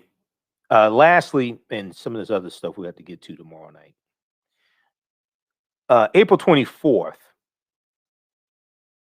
1877. April 24th, 1877. The Union troops pull out of the South, ending Reconstruction. This comes from EJI.org, Equal Justice Initiative, April 24th, 1877. There's also a good piece at history.com, official website of the History Channel, that talks about this as well. They have a piece on Reconstruction, okay, and it deals with also what ended Reconstruction. All right, so we're going to talk about this next. Listen to the African History Network show, and we'll be back in a few minutes.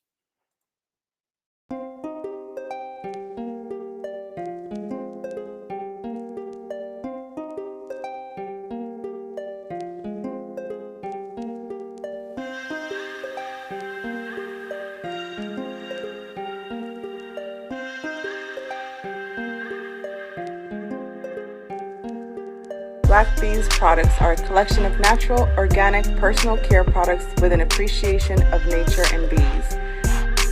Our philosophy is without bees, we have nothing. We are honoring our Nile Valley ancestors who understood the importance of bees. Black Bees created a high-quality, natural, organic personal care line that would be affordable to everyone. We hope you try and enjoy our Black Bees products line and come back and visit us at blackbeesproducts.com.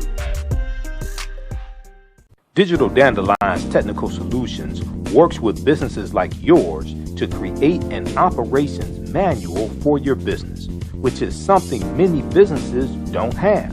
According to AARP, more than 30% of small business owners are over 50 years old. Many business owners want to retire by selling their businesses or by passing their businesses on to their children. However, according to Forbes Investment Advisors, many retiring owners' attempts to sell their businesses for retirement fail. You cannot sell your business without a business manual. Your children also cannot inherit your business because there is no way to run it. Your business does not have to die when you leave. Their business Bible products will give you the tools you need for a thriving business that can make you money even after you retire. Are you looking at increasing your business's annual revenue? Digital Dandelions can help you make at least $100,000 in annual revenue and expand your business. Speak with them today about solidifying your business. Visit digitaldandelions.com today and get a free 30-minute consult. All right, welcome back to the African History Network show right here on 9 p.m. Superstation Radio. African American Business Owners email us at AHNshow@AfricanHistoryNetwork.com. AHNshow@AfricanHistoryNetwork.com. Find out how to advertise with the African History Network. Okay, I want to go to this last story quickly here. And this deals with the end of Reconstruction. Okay, April 24th, 1877, the Union troops pulled out of the South. Okay, and this ended Reconstruction. There's a article from the Equal Justice Initiative, EJI.org, that talks about this. And we posted this on our Facebook fan page, the African History Network. So you can follow the Equal Justice Initiative on Facebook. But this deals with April 24th, 1877. Let me flip over to this here. Let's see this. Federal troops lead South ending Reconstruction. Federal troops lead South ending Reconstruction.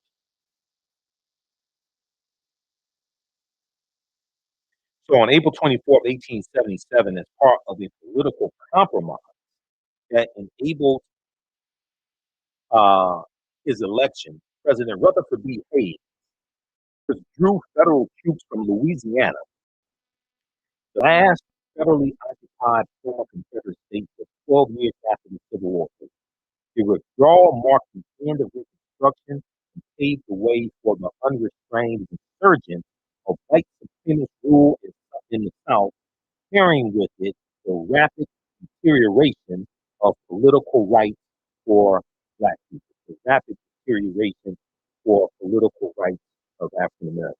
Now, in the segment that you heard from the House Judiciary Committee, okay, that took place, and that was I think that was probably on Thursday, April 22nd. So you heard Lieutenant Governor of North Carolina, Mark Robinson, you heard Congressman Roy. All right. You can also read this article here from newobserver.com. Newobserver.com. It talks about that hearing, talks about the testimony of William Barber III, as well as Lieutenant Governor Mark Robinson. NC Lieutenant Governor Robinson and Reverend Barber question that vote from April 22nd, 2021. So I guess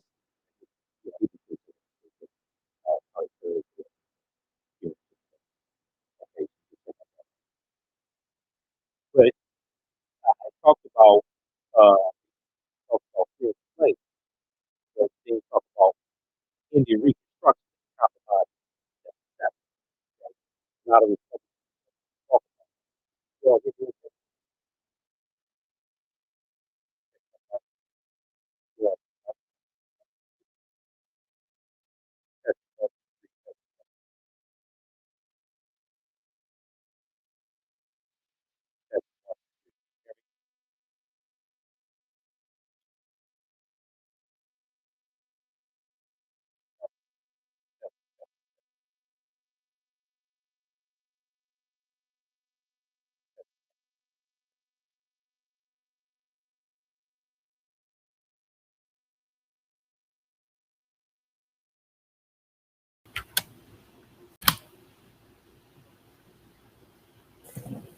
all right, testing 1, 2, 3, testing 1, 2, 3.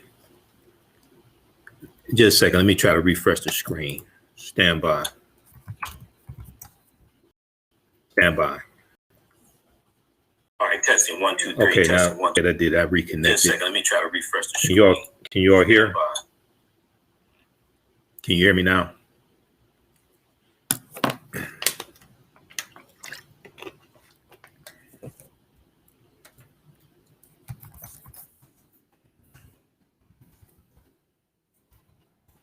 All right, can you all hear me? Let me know.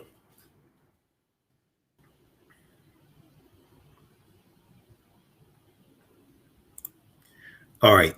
Okay, let's continue here. So they didn't want to talk about the end of Reconstruction and what happened in the compromise of 1877. I find that very interesting.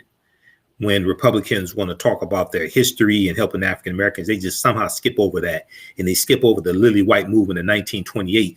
And the Lily White movement in 1928 was pushing African Americans out of the Republican Party. That's why we went over to the Democratic Party, because we found the Democratic Party, even though we were leery of them, we found them more receptive to our issues and concerns.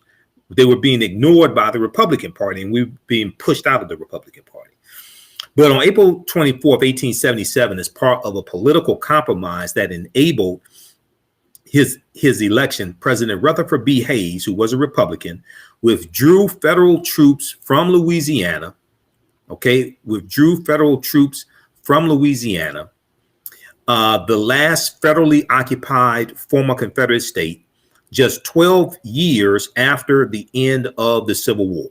The withdrawal marked the end of Reconstruction and paved the way for the unrestrained resurgence of white supremacist rule in the South, carrying with it the rapid deterioration of political rights for Black people.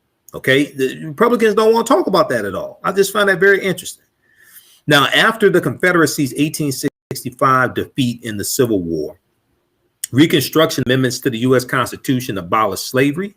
The 13th Amendment established the citizenship of formerly enslaved African Americans. That's the 14th Amendment, and granted Black people civil rights. Okay, the Civil Rights Act of 1866, including granting African American men the right to vote, the 15th Amendment of 1870. For the Reconstruction period, federal officers and troops remained in southern states, helping to enforce these new rights and administer educational and other programs for the formerly enslaved African people. Now, as a result, African Americans in the South for the first time constituted a community of voters and public officials, landowners, wage earners, and free American citizens. Okay, now you're going to have some African Americans that prior to chattel slavery, okay, so they need to, this is a nuanced history. They should correct this. It's well, you have some southern states, Georgia, is not exactly correct. The first time Black people in the South for the first time constituted a community of voters and public officials, because they were voting, and you had some public officials, but you had landowners. You had that prior to the 1660s, as we talked about earlier when you read chapter 2 of Before the Mayflower. Before chattel slavery is instituted, when you still have this indentured servitude system, you're going to have African Americans acquiring land, things like this. There's about a 40-year period of time from about 1619 to going into the 1650s or so. You're going to have, this about a 40-year period of time going into but the early 1660s, about a 40-year period of time where you're going to have this take place. Now, the federal presence also addressed deadly violence. The federal presence also addressed deadly violence that African Americans faced on a daily basis. Continued support for white supremacy and racial hierarchy meant that slavery in America did not end, it evolved. Continued support for white supremacy and racial hierarchy meant that slavery in America did not end, it evolved. The identities of many white Americans, especially in the South, were grounded in the belief that they were inherently superior to African Americans. Many white people reacted violently to the requirement to treat their former human property as equals and pay for their labor. Plantation owners attacked African Americans simply for claiming their freedom. In the first 2 years after the Civil War ends, Civil War ends in 1865, thousands of African Americans were murdered for asserting freedom or basic rights, sometimes in attacks by white mobs in communities like Memphis and New Orleans. Congressional efforts to provide federal protection to formerly enslaved African Americans were undermined by the U.S. Supreme Court, which overturned laws that provided remedies to African Americans facing violent intimidation.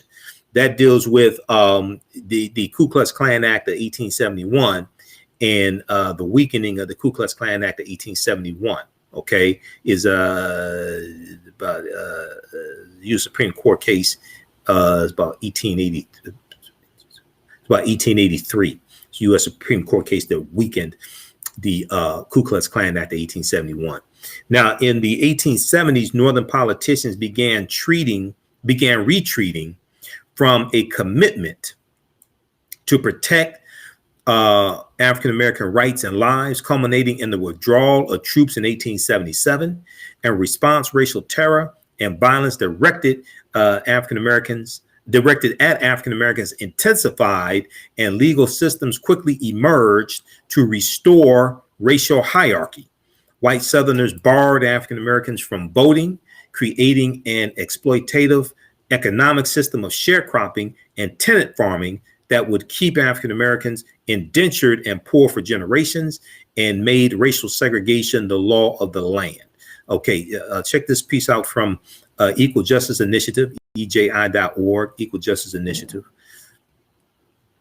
Federal troops leave South, ending Reconstruction. That was April 24th, 1877.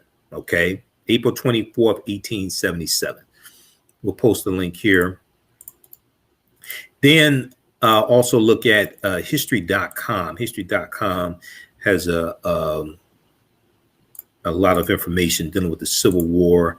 History.com is the official website of the History Channel, but they have a piece here on the Compromise of 1877. The Compromise of 1877.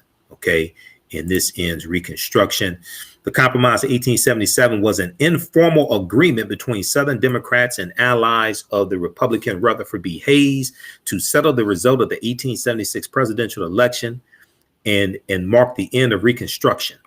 Immediately after the presidential election of 1876, it became clear that the outcome of the race hinged largely on disputed returns from Florida, Louisiana, and South Carolina.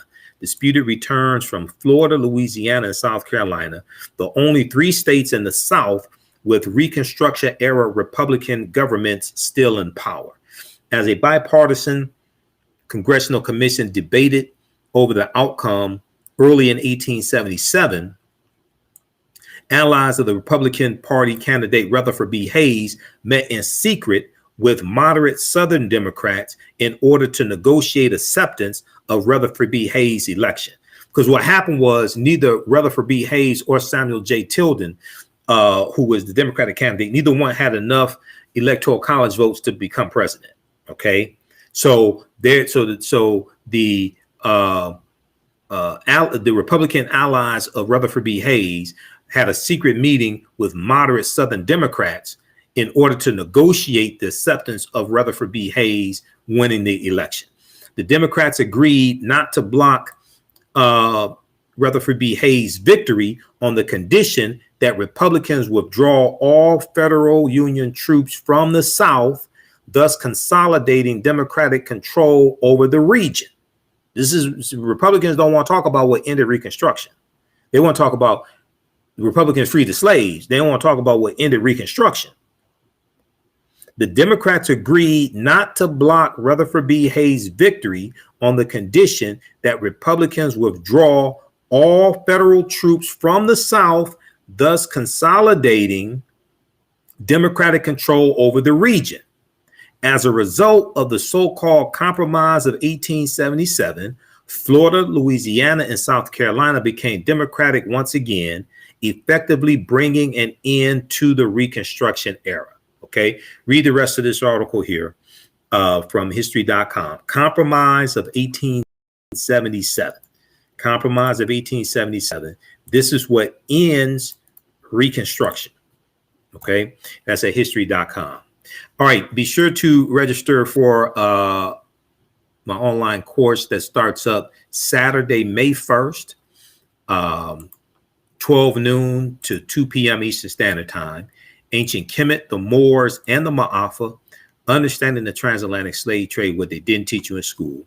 Okay, and when you go to our website, AfricanHistoryNetwork.com, and you scroll down the page, you'll see the information right here. Ancient Kemet, the Moors, and the Maafa, understand the transatlantic slave trade, what they didn't teach you in school.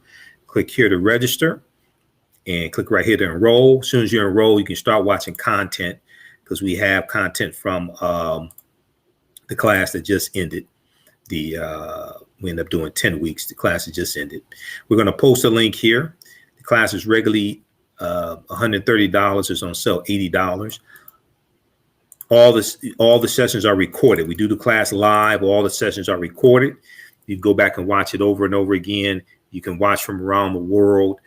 I do a PowerPoint presentation. We have video clips, articles, book references. So is very visual. You get to see, the articles that I show you. We get to show you the articles with the screen share. It's very visual. All right. You don't have to buy any of the books to be able to follow along in class. You can if you want to. Some of the books you may already have, but you don't have to buy any of the books. You don't have to feel obligated to do that. And you can use this for children as well. I would say it's like PG-13. Okay. I don't do a lot of cursing. We don't try to be overly graphic or things like this. I would say it's PG-13. All right. But this helps also to correct a lot of misinformation that children are learning in school, or may not learn at all as well. Okay, in school also, may not learn at all also. Okay, so it's very informative, and you know, what you do for yourself, what you do to yourself, and what you allow other people to do to you and get away with is based upon what you think about yourself. What you think about yourself is based upon what you've been taught about yourself. What you've been taught about yourself is based upon everything you've read, heard, and seen about yourself. So this is why our history and culture is so important. African history and culture gives us our foundation. It gives us our values, our interests, and our principles, our VIPs, our values, our interests, and our principles. And this influences our economic empowerment and political empowerment. Okay, and this helps to shape how we see ourselves, and gives us our self-esteem, our self-development, and self-worth as well. Okay, look, we have to get out of here. Remember, at the African History Network, we focus on educating, empowering, and inspiring people of African descent throughout the diaspora and around the world. Because right now, it's correct wrong behavior. It's not over till we win. Wakanda forever. We'll talk to you tomorrow night. Peace. Thanks for tuning in.